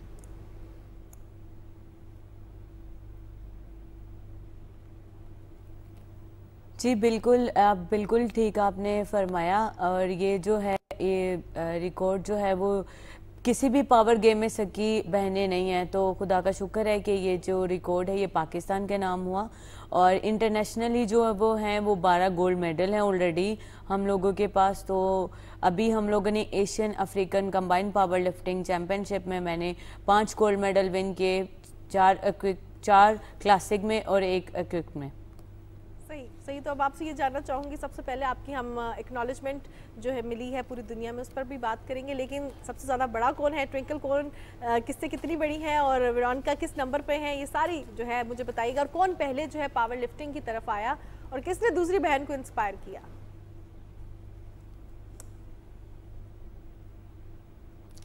जो ट्विंकल सिबल सुहेल है वो सबसे बड़ी हैं, और उसके बाद मेरे भाई हैं आदिल साइमन, फिर देन ट्विंकल सुहेल और फिर मैं हूँ। और जो पावर लिफ्टिंग थी उसका आगाज़ ट्विंकल सुहेल ने किया था। ट्विंकल सुहेल क्योंकि फर्स्ट एवर पाकिस्तानी फ़ीमेल है जो रिप्रेजेंट करके आई थी पाकिस्तान में, पाकिस्तान को आउट ऑफ कंट्री 2015 में ओमान मस्कत में। तो उन्होंने स्टार्ट किया, उसके बाद सिबल सुहेल ने स्टार्ट किया, उसके बाद मैंने स्टार्ट किया। और अभी रिसेंटली मैं 57 कैटेगरी में 5 गोल्ड मेडल लेके आई हूँ। बिल्कुल सही। और अब हम सिबल से भी जानेंगे कि सिबल आपने 52 किलोग्राम कैटेगरी में ये गोल्ड मेडल हासिल किए हैं। बहनों से मुतासिर हुई आप या इंस्पिरेशन की रीज़न कुछ और थी इस खेल को ज्वाइन करने के पीछे?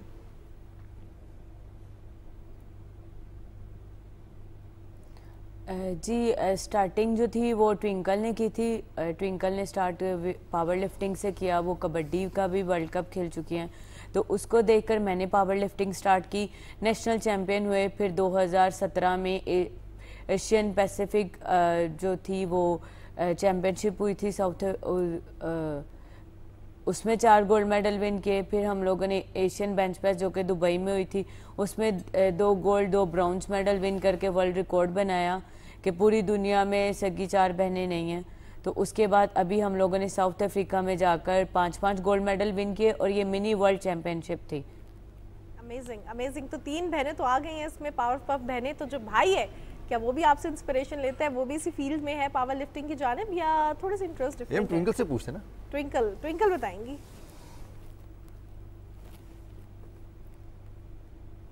मैंने पावर लिफ्टिंग और वेट लिफ्टिंग और कबड्डी का स्टार्ट किया था और मेरा ये एम था कि मैं सबसे हटके गेम करूं। तो मैंने 2015 में फर्स्ट एवर पाकिस्तानी वुमेन का वो लिया, तो मैंने गोल्ड मेडल विन किया। 2017 में मैंने ओशिनिया पैसिफिक पावर लिफ्टिंग जो कि सिंगापुर में हुई थी, उसमें मैंने अपना वेट 72 kg था और मैंने 240 kg वेट लिफ्ट करके 4 गोल्ड मेडल विन किया। और 2018 में जो Asian power lifting championship Dubai में हुई उसमें मैंने फिर गोल्ड मेडल लिया। और अभी तक का मेरा ये रिकॉर्ड है कि मैंने कंटिन्यूसली गोल्ड मेडल विन किया और मेरे पास मैनी गोल्ड मेडल्स हैं इंटरनेशनली। और अभी मैंने हाल ही में Asian Pacific African combined power lifting में -84 कैटेगरी में 5 गोल्ड मेडल विन किए, जिसमें 4 मेडल्स क्लासिक में हैं और 1 मेडल इक्विप्ड में है। ज़बरदस्त। और वेरोनिका, अब आपसे जानेंगे कि ये इतनी मेहनत होती है, वेट लिफ्टिंग इतना आसान नहीं है। हमने बड़े बड़े वेट लिफ्टर्स को देखा है, वो कहीं ना कहीं चोक कर जाते हैं। कितनी प्रैक्टिस होती है और ख़ास तौर पर इस प्रैक्टिस के साथ आपकी डाइट क्या होती है वेट लिफ्टिंग के लिए?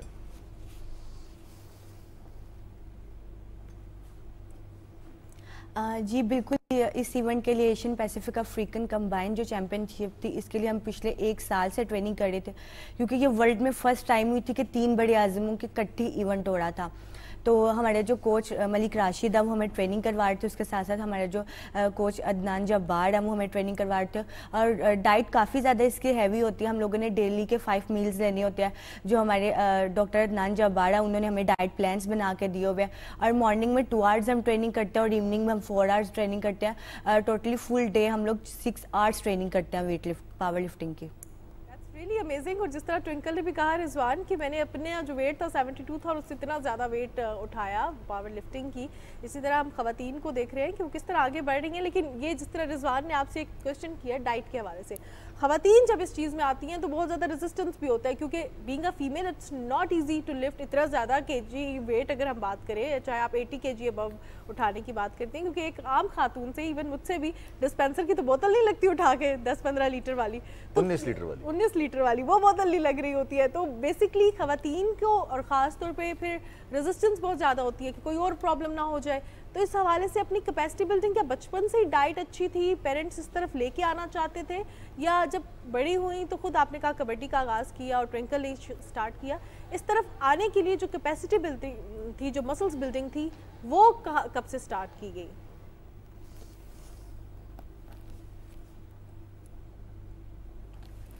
जी डाइट तो इसकी बहुत ज़्यादा मुश्किल है, क्योंकि हम लोग 2012 से हम लोगों ने अपने स्पोर्ट्स के करियर का आगाज़ किया, तो खुदा का शुक्र है कि इतनी ट्रेनिंग है और हम लोग बहुत देसी डाइट लेते हैं, क्योंकि पहलवान है तो पहलवानों वाली डाइट लेते हैं। तो इसमें हम लोग जो भी अपना न्यूट्रिशनिस्ट हैं हमारे कोच, उनके डाइट प्लान को बहुत ज़्यादा हम लोग फॉलो करते हैं, उसमें ज़रा भी कोताही नहीं करते। और हम लोग जो हैं वो 5 मील लेते हैं, जिसमें प्रोटीन होता है, कार्ब्स होता है, और उसके साथ साथ हम लोग जो है मटन, बीफ, ये चीज़ें लेनी होती हैं। और उसके साथ साथ नट्स का यूज़ करते हैं, मिल्क शेक यूज़ करते हैं, जूसेस, फ्रूट्स, इनफेक्ट सैलेड भी यूज़ करते हैं। तो इसी तरह है। और टेक्निक बहुत ज़्यादा मैटर करता है आपकी ट्रेनिंग में, और आपके ट्रेनिंग के कितने ईयर्स से आप ट्रेनिंग कर रहे हैं वो बहुत ज़्यादा मैटर करता है आपके लिए। और दूसरा ये है कि आपकी अचीवमेंट तो आपने अचीव कर लिया, बट इसके पीछे इतनी स्ट्रगल और इतनी जो ईयर्स की ट्रेनिंग होती है, जैसे कि इंटरनेशनली आपको जो है वो इक्विपमेंट होने चाहिए, आपके पास कैंपिंग होनी चाहिए, उसके बाद आपको ये पाकिस्तान से बाहर जाकर आपको 2 महीने की 3 महीने की ट्रेनिंग लेनी चाहिए, क्योंकि वो इंटरनेशनली कोचेज़ होते हैं, उनकी ट्रेनिंग और हमारी ट्रेनिंग में काफ़ी डिफरेंट है। इनफैक्ट हमारी जो जिम है वो भी जो है वो इंटरनेशनली नहीं है, लेकिन फिर भी हम लोग उसी जिम में ट्रेनिंग करके पाकिस्तान का नाम रोशन कर रहे हैं। बहुत ज़बरदस्त काम है और यकीनी तौर पर इसमें चैलेंजेस मौजूद हैं और आने वाले वक्त के साथ ये मज़ीद बेहतर भी होंगे। आप लोग उस रास्ते का तयन कर रहे हैं जिस पर आने वाली नस्ल ने चलना है और आपके रिकॉर्ड्स को तोड़ेंगे इंशाल्लाह। ट्विंकल, ये तो बताइएगा कि अक्सर ये कहा जाता है कि जो वेट लिफ्टर्स होते हैं या फिर कबड्डी की तरफ आते हैं, जो पहलवान होते हैं, उनका ज़रा मुस्कुराना या ज़िंदगी में मजाक कम होता है। तो आप तीनों सिस्टर्स भी ऐसे ही हैं, घर वाले भी ऐसे ही समझते हैं कि तीनों बहनें जो हैं ये सख्त मिजाज होंगी, कम मुस्कुराएंगी, मजाक नहीं करेंगी? गुस्सा चढ़ेगा तो मुक्का लगा देंगी। नहीं, ऐसा बिल्कुल भी नहीं है, बल्कि हम लोगों को फैमिली में भी हम लोगों का बहुत फ्रीली माहौल है, बहुत हंसी मजाक वाला है। हमारे वालिद साहब, वालदा जो हम लोगों के साथ फ्रेंड्स की तरह रहते हैं, और जो भाई हैं और जो हम आपस में सिस्टर्स हैं, हम लोग बहुत ज़्यादा फ्रेंडली रहते हैं, एक दूसरे को मजाक भी करते हैं और खुश भी रहते हैं ज़्यादा। तो मतलब मुझे नहीं पता कि वो कौन से पहलवान होते हैं जो ज़्यादा गुस्से में ही रहते हैं, तो हम लोग तो खुश रहते हैं ज़्यादा। ये कोशिश भी करते हैं कि जितना टाइम साथ में स्पेंड करें, अच्छा टाइम स्पेंड हो। वो फिर डर भी लग रहा होता है ना कि पहलवानों के साथ मजाक करते हुए कि मजाक से इन्होंने हल्का सा हाथ मारना है और हमारी हड्डियां जो उनका तो हल्का होगा तो ये डर भी लग रहा होता है। अच्छा, ये भी जानना चाहूंगी आपसे कि माशाल्लाह तीनों बहनें जो हैं वंडर लेडीज़ हैं, तीनों बहनें जो हैं ऐसे पावरफुल लेडीज़ हैं, मिल के काम कर रही हैं, आगे बढ़ रही हैं, पाकिस्तान का नाम रोशन कर रही हैं। किस इवेंट की तैयारी है, क्या गोल है जो कि अचीव करना चाहती हैं, किस चीज़ पर नज़रें हैं जिसके लिए मेहनत जारी है?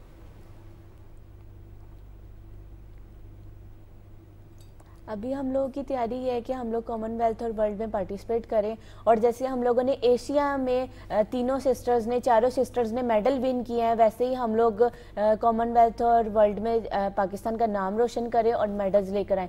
इसमें मैं साथ साथ ये भी कहना चाहूँगी कि हमें जो गवर्नमेंट सपोर्ट है वो काफ़ी ज़्यादा होनी चाहिए, ताकि आने वाले वक्त में हम लोगों को जो पहले हर्डल्स का सामना करना पड़ा वो अब ना करना पड़े। हमें अच्छे कैंप्स दिए जाए, ट्रेनिंग अच्छी दी जाए, इंटरनेशनली ट्रेनिंग्स करवाई जाए, हम लोगों को कैंपिंग दी जाए, और जो हम लोगों को जिम प्रॉपर इंटरनेशनली तौर पे जिम प्रोवाइड किया जाए, ताकि हम लोग और अच्छे से और अच्छे फोकस करके ट्रेनिंग किए जाए। और स्पेशली मैं ये बात को बहुत ज़्यादा कहना मतलब रिक्वेस्ट करना चाहूँगी कि अभी जो हम लोगों ने हाल ही में ये Asian African Pacific power lifting में फाइट किया, ये हम लोगों को टिकट्स प्रोवाइड की गई थी पंजाब स्पोर्ट्स बोर्ड की तरफ से। बिल्कुल सही। और अब हम तो मैं ये रिक्वेस्ट करूंगी कि अभी जो है हमें स्पॉन्सरशिप ज़्यादा से ज़्यादा की जाए, ताकि आने वाले वक्त में हम लोग फ्रीली होकर ट्रेनिंग करें, मेंटली रिलैक्स होकर ट्रेनिंग करें और मुल्क और कौम का नाम रोशन कर सकें। बिल्कुल सही। और सिबल, आपसे हम जानना चाहेंगे कि आपके अलावा बाकी दोनों सिस्टर्स में आपका कंपटीशन किसके ज़्यादा सख्त फील होता है, कि आपने किस कैटेगरी में अब कौन सी अपनी बहन को शिकस्त देनी है?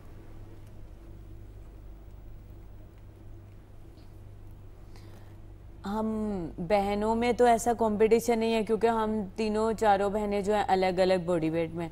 मैं जो हूँ 47 या 52 में खेलती हूँ, वेरोनिका 57 में, मरियम जो है वो 64 में खेलती है और ट्विंकल जो है -84 में खेलती है। तो खुद बहनों का तो कंपटीशन नहीं होता। हाँ, ट्रेनिंग में हम लोग एक दूसरे को बहुत बकअप करते हैं, इनकरेज करते हैं, ताकि हम लोग टोटल जो है हम लोगों का इन्हांस हो सके। अमेजिंग। और ये भी बड़ी ज़बरदस्त सी बात है कि कंपटीशन नहीं होता, लेकिन कॉम्प्लीमेंट एक दूसरे को कर रहे होते हैं। वो कहते हैं ना कि कंपटीशन में ना आए। एग्जैक्टली, वो कहते हैं ना लड़कों की लड़ाइयाँ हो जाती हैं तो अपने दोस्तों को बुलाते हैं, और इस तरह की बहनें हों तो मज़े की बात है कि आपसे जो है ना कोई भी पंगा भी नहीं ले सकता। And that's quite amazing. बहुत शुक्रिया ट्विंकल, बहुत शुक्रिया सिबल, बहुत शुक्रिया ब्राउन का, आपकी कीमती वक्त का। पाकिस्तान की जो है वंडर लेडीज़ हैं, पाकिस्तान की ज़बरदस्त सी जो बेटियाँ हैं जिन्होंने पाकिस्तान का नाम रोशन किया है। अब रुख कर लेते हैं जी मज़हर साहब की जानिब। मज़हर भाई ने बड़ा ख़तरनाक सा कोई एक बनाया है इमेज, और बहुत सारे रियल इमेजेस मेरे सामने एकदम से मेरी नज़रों के सामने से घूम गए हैं कि हम आम जिंदगी में ये मनाजिर देखते हैं। जी मज़हर भाई, आपने रिजवान बहुत सारी वीडियोस आई हैं कि तेज़ पानी है, दरिया का पानी है, नीलम वैली है, कोई भी है, सेल्फी बनाने का शौक़ होता है पत्थरों पे खड़े होकर, और कई लोग उसमें फिर डूब जाते हैं। ये बड़े ख़तरनाक रुझान है। और बिल्डिंगों पे खड़े होके, ऐसी ऐसी गलत जगहों पे खड़े होके वो सेल्फ़ी लेना, तो सेल्फ़ी आप ज़रूर लें, बिल्कुल कोई उस पर पाबंदी नहीं है, लेकिन अपनी जान मत लें। लेकिन वो आपकी आखिरी सेल्फ़ी ना साबित हो। आखिरी सेल्फ़ी, और बहुत सारी आखिरी, अल्लाह माफ़ करे, आखिरी सेल्फ़ियाँ हुई हैं। यानी मैं एक वीडियो देख रहा था जिसमें बच्चे और ख़वातीन को 5-7 खड़े थे, और थोड़ी देर बाद पानी जब आया रेला तो वो सारे उसमें सेल्फ़ी बनाने गए। बिल्कुल सही कहा आपने। इस रुझान की एहतियात है जो कि हमने करनी है। सेल्फ़ी बनाएं ज़रूर, तस्वीर बनाएं, लेकिन एहतियात के साथ, और अपनी जान को ख़तरे में डाल कर मत, क्योंकि आपकी जान ख़तरे में जाएगी तो आपके साथ आसपास के लोग वो भी इस खतरनाक सूरत हाल से दो चार हो जाएंगे। बिल्कुल जनाब, जहाँ पे हम बात करते हैं सेल्फी के हवाले से, मोबाइल के हवाले से, ये तमाम चीज़ें जिम्मेदारी हैं, और जिम्मेदाराना तरीके से इनका इस्तेमाल बहुत ज़्यादा ज़रूरी है। ये सीखना बहुत ज़्यादा ज़रूरी है। अब जहाँ पे हम सीखने के हवाले से बात करते हैं तो रिजवान, कहा यह जाता है कि जो इंसान पढ़ता है, जो लिखता है, वो कई ज़िंदगियाँ जीता है, वो मुख्तलिफ़ किरदारों में जीता है, वो मुख्तलिफ़ चीज़ों को एक्सपीरियंस कर सकता है, जो कि एक नॉर्मल बंदा जो कि रीड नहीं करता या लिखता नहीं है वो नहीं कर सकता। आज हमारे साथ प्रोग्राम में एक ऐसी शख्सियत मौजूद है जिनके हवाले से अगर बात करें, अफसाना निगारी हो या शायरी हो, वो उस पर अबूर रखते हैं, और इसके साथ साथ मुल्की और बैनुल-अक़वामी सतह पर पाकिस्तान का नाम रोशन करते रहे हैं। वी आर सो ऑनर्ड कि आज उन्होंने हमें प्रोग्राम में ज्वाइन किया। हमारे साथ हैं जी कॉलम निगार, अफसाना निगार, शायर हैं सज्जाद इनाम सहारन साहब। सज्जाद साहब, प्रोग्राम में आपको खुशामदीद कहते हैं। जी बहुत शुक्रिया जी, मेरी तरफ से सब अज़ीज़ कारब को PTV की जानब से अस्सलाम वालेकुम वरहमतुल्लाहि वबरकातुहू। नेक ख्वाहिशात और नेक तमन्नाओं के साथ अल्लाह ताला करे ऐसा ही ये प्रोग्राम और यही PTV पमता रहे, फलता फूलता रहे सब अजीज़ लोगों के लिए। मेरे लिए नेक ख्वाहिशात, बहुत दुआएं। सज्जाद साहब, मानू ने कहा कि बहुत सारे किरदार इंसान जो लिखता है, जो अदीब होता है, अफसाना लिखता है, बहुत सारे किरदार उसके सामने होते हैं। तो अब अफसाना लिखने में किरदार के साथ कम्युनिकेशन करना या उस किरदार तक पहुंचना कितना अहम है? इसके लिए एक तो माशरे में जो किरदार हैं, हमें दाएं बाएं सभी किरदार हमें मिल जाते हैं। सही। सिर्फ एक व्यू होता है, एक निगाह होती है, आप ख़ुद जो है ना किस निगाह से उस किरदार को देख रहे हैं। हमारे इर्द गिर्द हर लिहाज से अच्छे भी किरदार हैं, बुरे भी हैं। वो अब आपका काम है ऑब्ज़र्व करना और उसको किरतास पे, सफ़ा पे लेके आना है, और उसको किस तरह आपने अवाम तक या पब्लिक तक पहुंचाना है। ये एक राइटर का काम है कि आप क्या पैगाम दे रहे हैं और क्या आप देख रहे हैं। सही। तो सजाद साहब, लिखने का आगाज़ कब किया? क्योंकि जो राइटर होता है वो बड़ा सेंसिटिव होता है, वो लोगों की ज़िंदगियों को ऑब्ज़र्व बहुत अच्छे से कर रहा होता है। तो ये ऑब्जर्वेशन कब स्टार्ट हुई बहुत ज़्यादा? कब इतने सेंसिटाइज हो गए कि आपको लगा कि आप इसको कलम बंद करने हैं? ये देखें, किरदार को निभाना और किरदार के साथ आपने चलना, ये कोई मामूली मामला नहीं है। सही बात है। अब आपने वो ऑब्ज़र्व तो किया, ऑब्जर्वेशन आपने है आपकी, इधर उधर आपने देखा है, उसको लिखा है, मगर उस किरदार के लिहाज से चलना और आवाम तक पहुंचाना ये कोई आसान काम नहीं है। एक एक चीज़ को देख के समझ के आपने आगे चलना है। सिर्फ ये है कि जो आप देख रहे हैं ना, रियलिटी के साथ जो सच है वो आवाम तक पहुंचाए। ये मैंने किरदार देखा है और ये इस तरह है। मेरा तो अमूमन तौर पे इस्लाही ही जो होते हैं, जो डोमेस्टिक मैटर्स होते हैं, उसी पे ही मैं लिखता हूँ, ताकि जहाँ पे हमने वो चीज़ बुराई देखी है उसके अच्छाई में कैसे बदलना है, अच्छाई जो है तो लोगों तक हमने कैसे पहुँचाना है। सही। और जैसे मानूर ने आपसे कहा कब आगाज़ किया, तो मैं ये चाहूँगा कि हमारे नाजरीन जानना चाहेंगे कि इंस्पिरेशन किससे ली, क्योंकि अफसाना निगारी इतना आसान भी नहीं है और इसमें आपने चीज़ों को बताना भी होता है, छुपाना भी होता है, समझाना भी होता है, समझना भी होता है। तो अफसाना निगारी की इंस्पिरेशन कहाँ से थी? अफसाना निगारी असल में ये एक मुताला वसी होना चाहिए उसके लिए। सही। उसकी जितनी आप रीडिंग करेंगे, जितने हमारे अफसाना निगार सादत मंटो साहब हैं, या इससे पहले मुंशी प्रेमचंद साहब हैं, या ज़हीर साहब, या इस तरह के जो भी अफसाना निगार, इनको हमें सबसे पहले इनको पढ़ना है। हमने स्टडी आपकी जितनी होगी, जितना आप बेहतर तौर पे इन लोगों को पढ़ेंगे हमें, वो मेरे ख्याल में आज के दौर में जो हम देख रहे हैं, हमें वहाँ से एक यूनिवर्सिटी लेवल की एजुकेशन मिलती है। बिल्कुल सही कहा। अगर हम उनको हम बताया अगर अच्छी तरह कर लेंगे और इर्द गिर्द के माहौल को आप ऑब्जर्वेशन करते रहेंगे, लोगों को देखते रहेंगे, तो मेरे ख्याल में आप अपने अफसाना लिखने के साथ इंसाफ कर सकते हैं। सही सही। सजाद साहब, आप शायर भी हैं, तो कुछ सुनाना चाहेंगे? जी बिस्मिल्लाह। जी बिल्कुल, बिस्मिल्लाह। और हम सजाद इनाम साहब से उनकी शायरी भी सुनेंगे और किसी अफसाने के हवाले से जो उनके दिल के करीब होगा। तो सजाद इनाम साहब आज हमारे साथ मौजूद हैं। जी सजाद साहब, इरशाद। एक गज़ल है आप अहबाब की नज़र। बसा है जो अब तक मेरे ख्यालों में, बसा है जो अब तक मेरे ख्यालों में, तलाश बस उसे करता हूँ अपने ख्वाबों में। क्या बहुत से लोग मिले हैं मगर नहीं देखा, बहुत से लोग मिले हैं मगर नहीं देखा, नवाब उसकी तरह का नवाबों में। वाह क्या बात। इसकी गज़ल का अगला शेर। उसी के दम से हैं गुलशन की रौनकें कायम, उसी के दम से हैं गुलशन की रौनकें कायम, उसी के लम्स की खुशबू बसी गुलाबों में। वाह क्या बात, क्या बात। जबरदस्त। तो ये अगला शेर, गज़ल अगर इजाज़त हो आप। जी जी जी। वर्क किसी ने ठीक उसी जगह से फाड़े हैं, वर्क किसी ने ठीक उसी जगह से फाड़े हैं, वफा का लफ्ज़ लिखा था जहाँ किताबों में। वाह क्या बात। वफा का अगला शेर है जी। जहाँ किताबों में। तलाश मेहर वफा करो ना अच्छों में, मिलेगी अब यही दौलत तुम्हें खराबों में। क्या बात। मैंने ज़माने का हर सितम भुला डाला, तुम्हारी याद अच्छी तमाम यादों में। क्या बात। ये मक्ता है इस गज़ल का आखिरी शेर जी।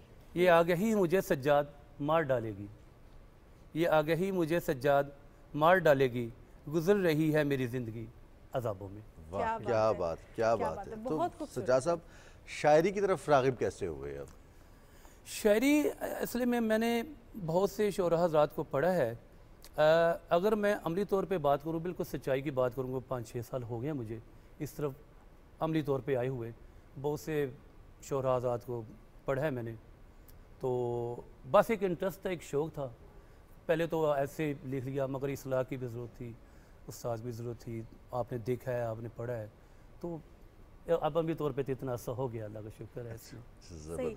तो सजाद साहब, एट द एंड आपसे जानना चाहूँगी, जब शायर लिख रहा होता है, अपनी ज़िंदगी की जो सिचुएशंस होती हैं, गम होते हैं, हादसात होते हैं, खुशियाँ होती हैं, उनको एक शेर का रूप दे रहा होता है, गज़ल का या नज़म का रूप दे रहा होता है, तो लगता है कि वो अपना बोझ हल्का कर रहा है जी। आपको लिख के, जिस तरह आप कॉलम निगारी करें या आप जो है शायरी करें, लिख के क्या महसूस होता है एट द एंड, क्योंकि जो भी हमें देख रहे हैं, हमें सुन रहे हैं, वो ये जानना चाहते हैं कि जो हम काम करते हैं why we are doing that, उसके पीछे रीज़न क्या है, आपको क्या महसूस होता है लिखने के बाद?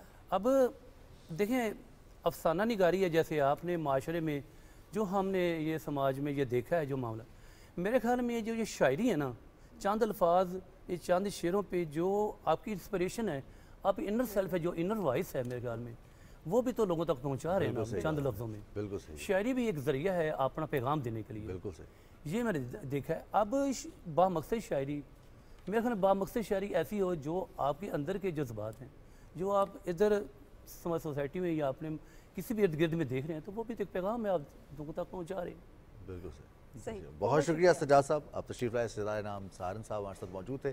आप अफसाना निगार हैं, कॉलर हैं, शायर हैं, और आज के दौर में जब मोबाइल फ़ोन टेक्नोलॉजी का दौर है तो इसमें किताब और अदब को ज़िंदा रखने में अपना किरदार अदा कर रहे हैं। बिल्कुल जनाब, प्रोग्राम का सिलसिला हम आगे बढ़ाएंगे लेकिन एक ब्रेक के बाद।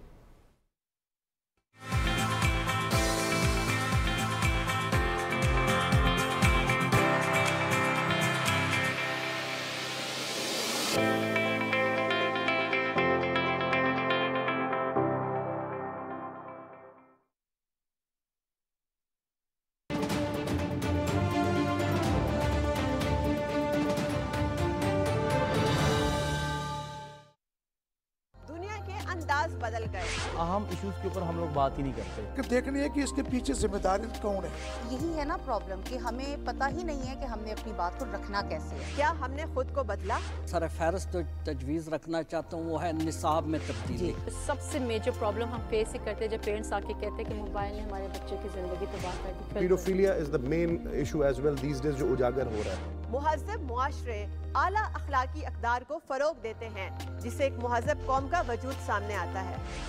बाहर की दुनिया वही देखेगी जो आपका असल चेहरा है। पहले आप तो देखें कि आप अपनी जिम्मेदारी अदा कर रहे हैं कि नहीं कर रहे।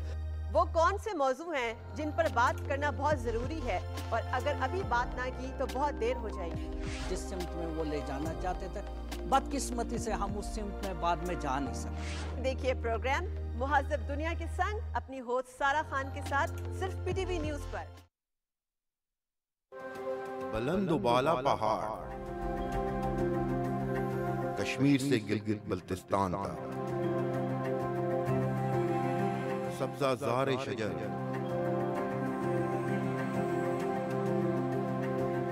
सहरा से समुंदर तक, कराची से खुंजराब तक,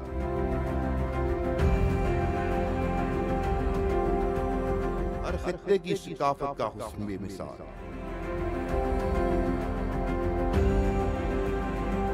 ये है मेरा, आप सबका, हम सबका पाकिस्तान।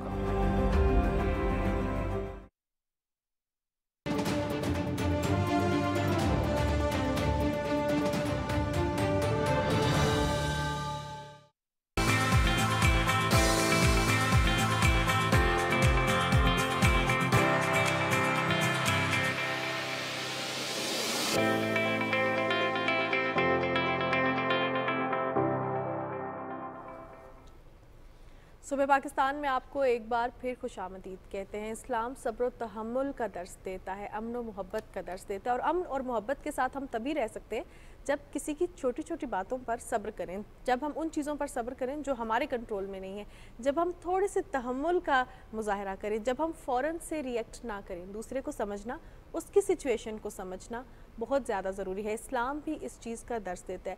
रिजवान, हम देखते हैं कि सब्र के साथ साथ हमें अल्लाह पाक ने भी ये हुक्म दिया है कि नमाज और सब्र में मदद तलाश करो। हमें बहुत सी चीज़ों में मदद हासिल हो जाती है, बहुत से मसाइल हमारे हल हो जाते हैं जब हम फ़ौरन रिएक्ट नहीं करते, जब हम समझते हैं सिचुएशन के हवाले से, जब हम समझते हैं लोगों की बातों को। बिल्कुल, और अल्लाह ताला ने तो सब्र करने वालों को ये तक कहा है कि अल्लाह ताला सब्र करने वालों के साथ है। तो जिनका साथ, जिनको अल्लाह का साथ नसीब हो रहे फिर और किसका साथ चाहिए। तो सब्र करना जितना मुश्किल है उसका इनाम भी उतना ही बड़ा है। सब्र के साथ साथ जो इसके बाकी असरात हैं हमारी दीगर रवैयों पर, हमारी अखलाकियात हों, हमारी रोज़मर्रा की ज़िंदगी हो, हमारा रहन सहन हो, हमारे बर्ताव के मामलात हों, ये तमाम तर चीज़ें जो है वो हमारे दरगुजर के साथ, हमारे सब्र के साथ मुंसलिक हैं। इसी पर बात करेंगे कि सब्र, हम सब्र और तहम्मुल इसको समझ कैसे सकते हैं, इस पर अमल कैसे कर सकते हैं।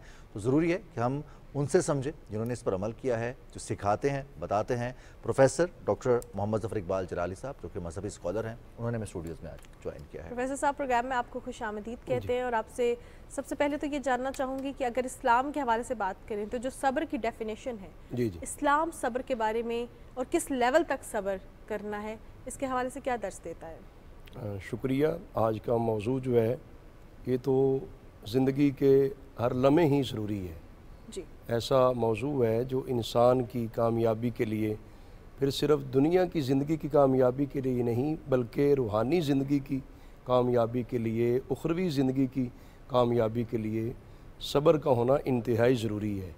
और सब्र से आदमी जो मरातब, जो दर्जात पा सकता है वो बेसब्री में तो कहीं पर भी नहीं है। बेसब्री के अंदर कोई दर्जा पाना या कामयाबी हासिल करना ये तो बिल्कुल ही समझे कि मुश्किल है, नामुमकिन है। और उल्टा जो है नाकामियों का पेश खैमा साबित होती है बेसब्री। लेकिन सब्र जो है बहुत अजीमत वाले लोगों का काम है, इस्तिकामत वाले लोगों का काम है। और अल्लाह ताला ने जिनसे बड़े काम लेने हों, अल्लाह तबारक व ताला उन्हें सब्र की दौलत से माला माल कर देता है। सुभान अल्लाह। और सब्र से ही हमेशा बड़े बड़े जो लीडर क़ैद हुए, बल्कि देखा जाए तो हुजूर इमामुल अंबिया जो कायदुल मुरसलीन हैं, कायनात के आला तरीन जो अफराद हैं वो अंबिया और रसूल अलैहिमुस्सलाम हैं, उनके भी वो लीडर और कायद हैं, इमाम हैं। आपकी ज़िंदगी मुबारक को देखा जाए तो आपने कितना बड़ा सब्र किया, जिससे आप अंदाज़ा लगा सकते हैं जितना बड़ा आदमी होगा इतना बड़ा सब्र करेगा, और जितना बड़ा सब्र वाला आदमी होगा इतना वो अल्लाह ताला की बारगाह में बड़ा आदमी होगा।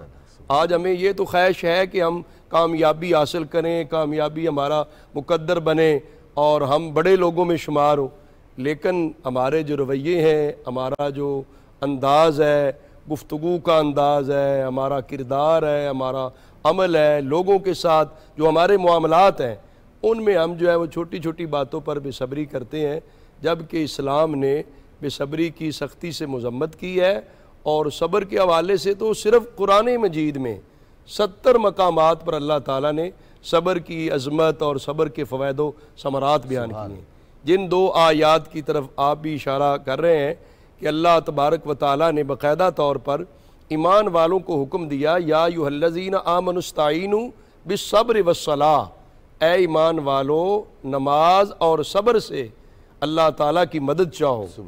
यानी रब ताला की मदद उसको पहुँचेगी जो अल्लाह के हुजूर सरबसजूद होगा, नमाज पढ़ेगा, इबादत और बंदगी को मद्देनज़र रखेगा। अल्लाह के साथ ताल्लुक़ कायम करने के लिए नमाज और फिर लोगों के साथ मामलात दुरुस्त करने के लिए सब्र की ज़रूरत है। गोया कि खालिक और मखलूक दोनों के साथ मामला दुरुस्त रखने वाला आला इंसान होता है। सिर्फ इबादत करता रहे, लोगों के साथ उसके रवैये दुरुस्त ना हो, लोगों के हुकूक का ख्याल न रखे, इंसानी कदरों को पामाल करे, वो कहे मैं बड़ी इबादत करता हूँ, उसकी इबादत काबिल कबूल नहीं है। इस कुरानी आयत में रब ताला ने दो चीज़ों के साथ मदद लेने का जो हुक्म इरशाद फरमाया, एक बिस्सलाह, दूसरा सब्र। तो नमाज पढ़ के अल्लाह ताला की हुजूर जो है अल्लाह की रज़ा हासिल की जाती है, और फिर सब्र करके अपने मुआशरे के अंदर लोगों को भी राज़ी किया जाता है, लोगों को भी अच्छा समझा जाता है, अच्छा रवैये रखे जाते हैं। अपने वालदैन हैं, बहन भाई हैं, बीवी बच्चे हैं आपस में, या किसी दफ्तर में काम करता है तो अपने साथ काम करने वाले लोग हैं। तो ये सब्र के साथ इंसान जो है कामयाबी पाता है। तो रब ताला ने हुक्म इरशाद फरमाया, और फिर इन्नल्लाह मास्साबिरीन, जो अल्लाह ताला की मैयत है, इससे बड़ी चीज़ और क्या हो सकती है। रब ताला सब्र करने वालों को पसंद करता है। और कुरान मजीद में जिन मकामात पर आया वहाँ बाकी नेक आमाल पर जहाँ एक अजर व सवाब है, सब्र करने वालों के बारे में एक मकाम पे आया उलाइक युअतौना अजरा मर्रतैन, जो सब्र करने वाले उनको अल्लाह ताला दोहरा यानी डबल अजर सवाब अता करेगा। और दूसरे मकाम पर तो आया इन्नमा युवफ़्फ़ा साबिरून अजरहुम बिगैर हिसाब, अल्लाह ताला सब्र करने वालों को बगैर हिसाब की ही अजर सवाब अता फरमाएगा। इससे आप अंदाज़ा लगा सकते हैं कि उखरवी ज़िंदगी में इंसान को कितनी बड़ी कामयाबी मिलेगी कि रब ताला जहाँ बाकी लोगों को नमाज पर, रोज़े पर, दीगर आमाल सालिया पर अल्लाह ताला एक अजर व सवाब अता फरमाएगा, सब्र करने वाले के जामर लाएगा तो सब्र करने वालों को अल्लाह ताला डबल अजर व सवाब अता फरमाएगा और फिर इतना अता करेगा जो गिनती और शुमार में भी नहीं आ सकता। तो लिहाजा आज के मुआशरे में हम बहैसियत मुसलमान जो हैं, हमारे ऊपर तो और ज़्यादा लाजम और ज़रूरी है कि हम कुरान और सुन्नत को समझें, कुरान और सुन्नत को पढ़ें। एक तो किसी भी अगर फ़िलासफ़र को देखें, किसी स्कॉलर को देखें, कोई भी हकीम और दाना आदमी है, उससे आप पूछे तो वो यही कहेगा कि अपने जज्बात पे कंट्रोल करना, अपने आप पे काबू करना, सब्र करना, इसमें कामयाबी है। इंसान को तदब्बर और गौर व फिक्र करने की गोया कि एक मोहलत मिल जाती है जब बंदा सब्र करता है। अगर वो फौरी तौर पर रिएक्ट करता है और फौरी तौर पर रद्द अमल ज़ाहिर करता है, जज्बात की राह में बह जाता है, तो वो अच्छा डिसीजन नहीं ले सकता, अच्छा फैसला नहीं कर सकता, नाकामी उसका मुकद्दर बनती है। ये तो किसी भी दाना आदमी से पूछेंगे, खा वो मुसलमान है या नान मुस्लिम है, तो वो गोया कि अपने अकल की बलबोते यही जवाब देगा। लेकिन हम तो बहैसियत मुसलमान कुरान और सुन्नत को पढ़ने वाले हैं कि कुरान मजीद में अगर 70 मकामात पर सब्र की इफादियत और अहमियत बयान की गई है, तो हमें अपनी ज़िंदगी के अंदर ये लाजम कर लेना चाहिए कि हर लम्हे और हर मरहले पर हमें सब्र से काम लेना है। सही। तो डॉक्टर साहब, अब सब्र ज़्यादातर जो मंसूब किया जाता है या इसकी डेफिनेशन आती है वो ये कि जिस पर या तो कोई ज्यादती की जा रही है जिसके साथ, जिस पर जुल्म हो रहा है, जिसके पास कोई इख्तियार नहीं है, उसको सब्र करना है। लेकिन जिसके पास इख्तियार भी है, जिसके पास ताकत भी है, जिसने फैसला भी करना है, सब्र उसे भी करना है। बिल्कुल, दोनों ने सब्र करना है। ये तो जो आप कह रहे हैं मशहूर, तो ये जिस पे जुल्म सितम ढाए जा रहे हैं वो सब्र करे। दूसरा ये जिसके पास कंट्रोल है, इख्तियार है, वो सब कुछ कर सकता है, इसके बावजूद अगर वो ना हक नहीं काम करता तो वो भी उसने अपने आप को काबू में तो रखा है। इसको दूसरे लफ्ज़ों में हम उर्दू में तहम्मुल कह सकते हैं, लेकिन सब्र और तहम्मुल मिलती जुलती चीज़ें हैं। बर्दाश्त कर लेता है, तहम्मुल कर लेता है, इख्तियार है, वो कर सकता है, नहीं करता, अल्लाह ताला इस पर उसको और ज़्यादा अजर व सवाब अता फरमाता है। तो ये सब्र की जो है बज़ाहिर जो है वो जो अहले इल्म ने, आले हिकमत व मार्फत ने 3 अक़साम बयान की हैं।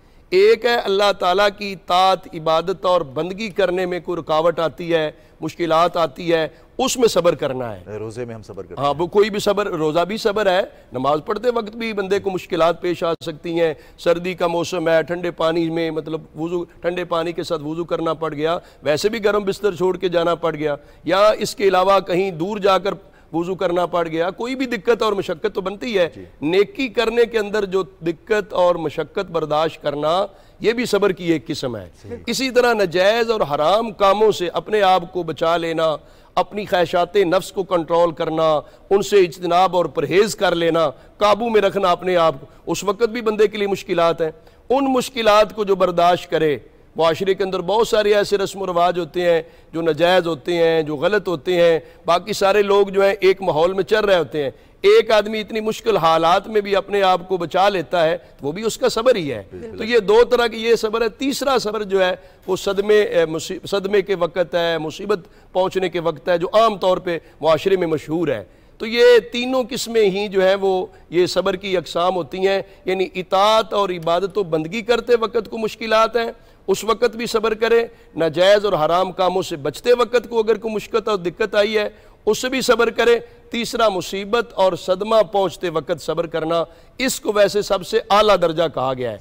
हज़रत सैयदना अब्दुल्लाह बिन अब्बास रज़ियल्लाहु अन्हुमा ने ये 3 दर्जे बयान जब किए तो फरमाया कि 300 दर्जात बुलंद होते हैं जो इबादत और बंदगी में मुश्किल आए सब्र करे, और इसी तरह नाजायज़ कामों से बचते वक्त जो सब्र करता है वो भी 300 दर्जे बुलंद होते हैं। लेकिन फरमाया जब मुसीबत और सदमे को बर्दाश्त करता है, इस पे अल्लाह ताला उसको 600 दर्जात की बुलंदी अता फरमाता है। लिहाजा यही मुआशरे में ज़्यादा मशहूर भी है कि जब कोई मुसीबत आ गई, कोई परेशानी, कोई मुश्किल आ गई है, उस वक़्त जो है वो सब्र जो करता है आदमी, उस पर अल्लाह ताला उसे बड़ा अजर व सवाब अता फरमाता है। बल्कि हदीस शरीफ में आता है कि एक शख्स है, उसके बेटे की रूह कब्ज़ कर ली जाती है, तो रब ताला फरिश्तों से फरमाता है कि आपने मेरे बंदे का जो बेटा है उसकी रूह कब्ज़ कर ली? तो उन्होंने कहा जी हाँ कर ली। तो आपने उसके दिल का टुकड़ा जो है जिगर पारा ले लिया, तो उसने क्या कहा है आगे? फरिश्ते अर्ज करते हैं रब की बारगाह में, हामिदा का वस्तर जा, ए रब उसने तो फिर भी तेरा अमदो सना बयान की है, फिर भी सब्र और शुक्र की तस्वीर बना रहा, उसने इन्ना लिल्लाहि व इन्ना इलैहि राजिऊन ही पढ़ा है। तो रब ताला फरमाता है वबनू लिअब्दी बैतन फिल जन्ना वसम्मूहु बैतल हम्द, जिस बंदे का बेटा का रूह कब्ज हो गया, फौत हो गया, उसने फिर भी सब्र किया है कि मैंने उसको दी एक नेमत वापस ले ली, उस पर उसने सब्र किया है, तो उसने इन्ना लिल्लाहि व इन्ना इलैहि राजिऊन सिर्फ पढ़ा है। रब ताला फरमाता है मेरे इस बंदे के लिए जन्नत में एक महल बनाओ और उसका टाइटल और उन्वान ये रखो बैतुल हम्द। ये तो बड़ा सब्र और शुक्र वाला आदमी है जिसका घर है। तो गोया कि ये क़यामत के दिन जन्नत के अंदर भी इंसान को बड़े आला महल्लात मिलेंगे, इनामात मिलेंगे। तो हमें मुआशरे में रहते हुए चाहिए जिस तरह की भी मुश्किलात आएँ, मुसीबतें आएँ, उनमें अपने आप को सब्र व तहम्मुल से रखें, बेजा किसी के साथ लड़ाई झगड़ा ना करें, फितना फसाद ना बर्पा करें, और जो ऐसे लोग जो है वो इश्तिहाल दिलाते हैं मुआशरे के अंदर, जो है एक अफरा तफरी पैदा करते हैं, बदअमनी पैदा करते हैं, उनसे अपने आप को बचा के रखना चाहिए। इसलिए वो तो बेसब्री है, वो तो तदब्बर और सोच उनकी ख़त्म हो जाती है। गोया कि जहाँ पे आदमी बेसब्रा बन गया, बेसब्र आदमी हो गया, वहाँ उसकी सोच, उसकी फिक्र काम नहीं कर रही। जब सोच और फिक्र काम ही नहीं कर रही, गोया कि वो अच्छा कोई रिजल्ट नहीं ले सकता, अच्छे नतीजे पे पहुंच ही नहीं सकता। इस वजह से ज़रूरी है कि आदमी अपने आप को आउट ऑफ कंट्रोल होने से बचाए, बेकाबू ना रखे, अपने पूरे हवास पर काबू रखे। और जो अच्छा आदमी है, मजबूत आसाब वाला आदमी है, अच्छे मजाज वाला आदमी है, उसको फिर अपने ऊपर सब्र करना जो है उसके लिए आसान भी होता है। सही। डॉक्टर साहब, अब आपसे ये भी जानना चाहूँगी, जहाँ हम सब्र के हवाले से बात करते हैं और इस्लाम इसी का दर्स देता है, तो सब्र करने का तरीकाकार क्या है? ज़िंदगी में हमारे साथ बहुत से ऐसे हादसा पेश आते हैं जिसमें, जिस तरह आपने औलाद के हवाले से जिक्र किया, माँ बाप बहुत एक टफ सिचुएशन से गुजरते हैं, इसी तरह अपने प्यारों को देखना अजियत में, अपनी ज़िंदगी में कुछ ऐसी चीज़ें देखना जो कि आपके नसीब का हाथ होता है, जिसमें आपकी गलती नहीं होती, जो अल्लाह ने आपकी लाइफ में एक परफेक्ट टाइमिंग हर चीज़ की लिखी होती है वो हो रही होती है। अक्सर औकात जब हम दुख में होते हैं या कोई परेशानी आती है तो हम अपने नसीब की मलामत करते हैं, हम कहते हैं मेरे साथ ही हमेशा ऐसा होता है। हम अपेरेंटली सब्र कर रहे होते हैं, लेकिन हम रब ताला की हम्दो सना उस वक्त बयान नहीं कर रहे होते, या हमारी जो रूटीन लाइफ है वो हम छोड़ देते हैं। जिस तरह हमने कमाना है, हमने बाहर जाना है, हमने लोगों के साथ मिलना मिलाना है, इस्लाम भी 3 दिन के बाद अपनी रूटीन लाइफ को रिज्यूम करने का दर्स देता है, लेकिन इंसान चूँकि समटाइम्स इतने सदमे में होता है वो नहीं कर सकता। इसमें मैं तो यही कहूँगा कि बुनियादी तौर पर ये जितनी भी हमारी मुश्किलात हैं, हमारे मसाइल हैं मुआशरती तौर पर, और फिर उससे आगे डिप्रेशन बन गई, लोग जो है तरह तरह की टेंशन ले लेते हैं, तो ये बहुत सारे हमारे, एक तो माशी सूरत हाल जो है उसका भी एक सबब है।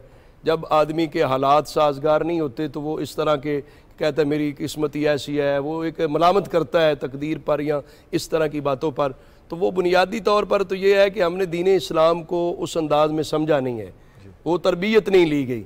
अगर तरबियत अच्छी ली गई हो, फिर आदमी को पता हो कि सब्र करना अल्लाह ताला का हुक्म है, रसूलुल्लाह सल्लल्लाहु अलैहि वसल्लम का उस्वा मुबारका है, नबी पाक सल्लल्लाहु अलैहि वसल्लम की ज़िंदगी हमारे लिए एक जो है वो मिशल राह है।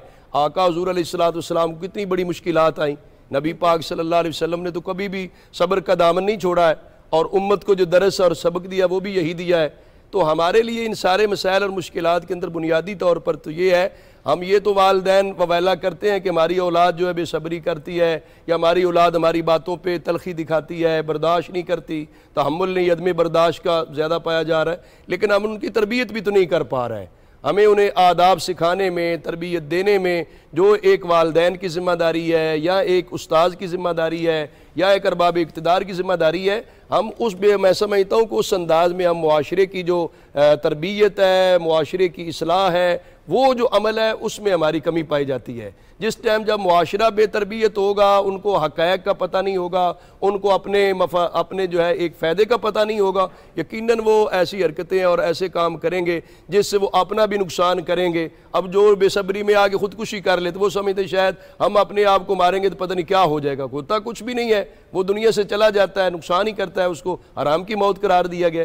तो ये फिर हमें वो बेसिकली तो ये है कि इस्लाम को पढ़ाने की, सिखाने की ज़रूरत है, और फिर वालिदैन को भी चाहिए कि अपने बच्चों को कुछ ना कुछ काम करवाते भी रहें, घर के अंदर भी, बाहर की जिम्मेदारियां भी दें और उनके साथ जो है उनकी रहनुमाई भी करें। वरना ये होता है जो उसको लाड में रखते हैं, प्यार में रखते हैं, वो कहीं किसी ऑफिस में जाता है, किसी दूसरी मजलिस में जाता है, लोगों के साथ मिलता है, उसके पास बर्दाश्त ही को नहीं होती, छोटी छोटी बातों पर जो है वो आपस से बैर हो जाता है। कता कलामी की माजरत, यहाँ पर हम देखते हैं कि सब्र कहाँ तक करना है, क्योंकि ज़्यादतियाँ अगर औलाद नाफरमानी की तरफ जाती है, बेअदबी की तरफ जाती है, तो वालिदैन की जानिब से भी ज़्यादतियाँ होती हैं। औलाद के ऊपर अपने ही फैसले सादर किए जाना और उन्हीं पर चाहना कि ख्वाहिश रखना कि जैसा हम चाहते हैं वैसा ही हो, और औलाद अगर इनकार करे तो वो नाफरमान भी है, वो बेसब्री भी है, वो बदतहजीब भी है। तो ये टू वे जो तरबियत की बात कर रहे हैं कि दोनों तरफ होनी चाहिए, दोनों तरफ। इस हवाले से इस्लाम क्या कहता है कि वालिदैन की कितनी जिम्मेदारी बनती है कि वो भी औलाद के हुकूक पूरे करें, उनकी बात सुने? वालिदैन की तो फिर डबल जिम्मेदारी होगी ना जी। एक ये है कि उनकी तरबियत भी करनी है, उनको ज़रूरियात, उनको सहूलियात भी मुहैया करनी है, वो जो उनको सब्र सिखाना है वो खुद सब्र होगा तो आगे सिखा भी सकेंगे ना। यानी वालिदैन भी रोल मॉडल बनेंगे घर के माहौल में, तब जाकर बच्चों को पता होगा कि ऐसे मौके पर सब्र करना होता है।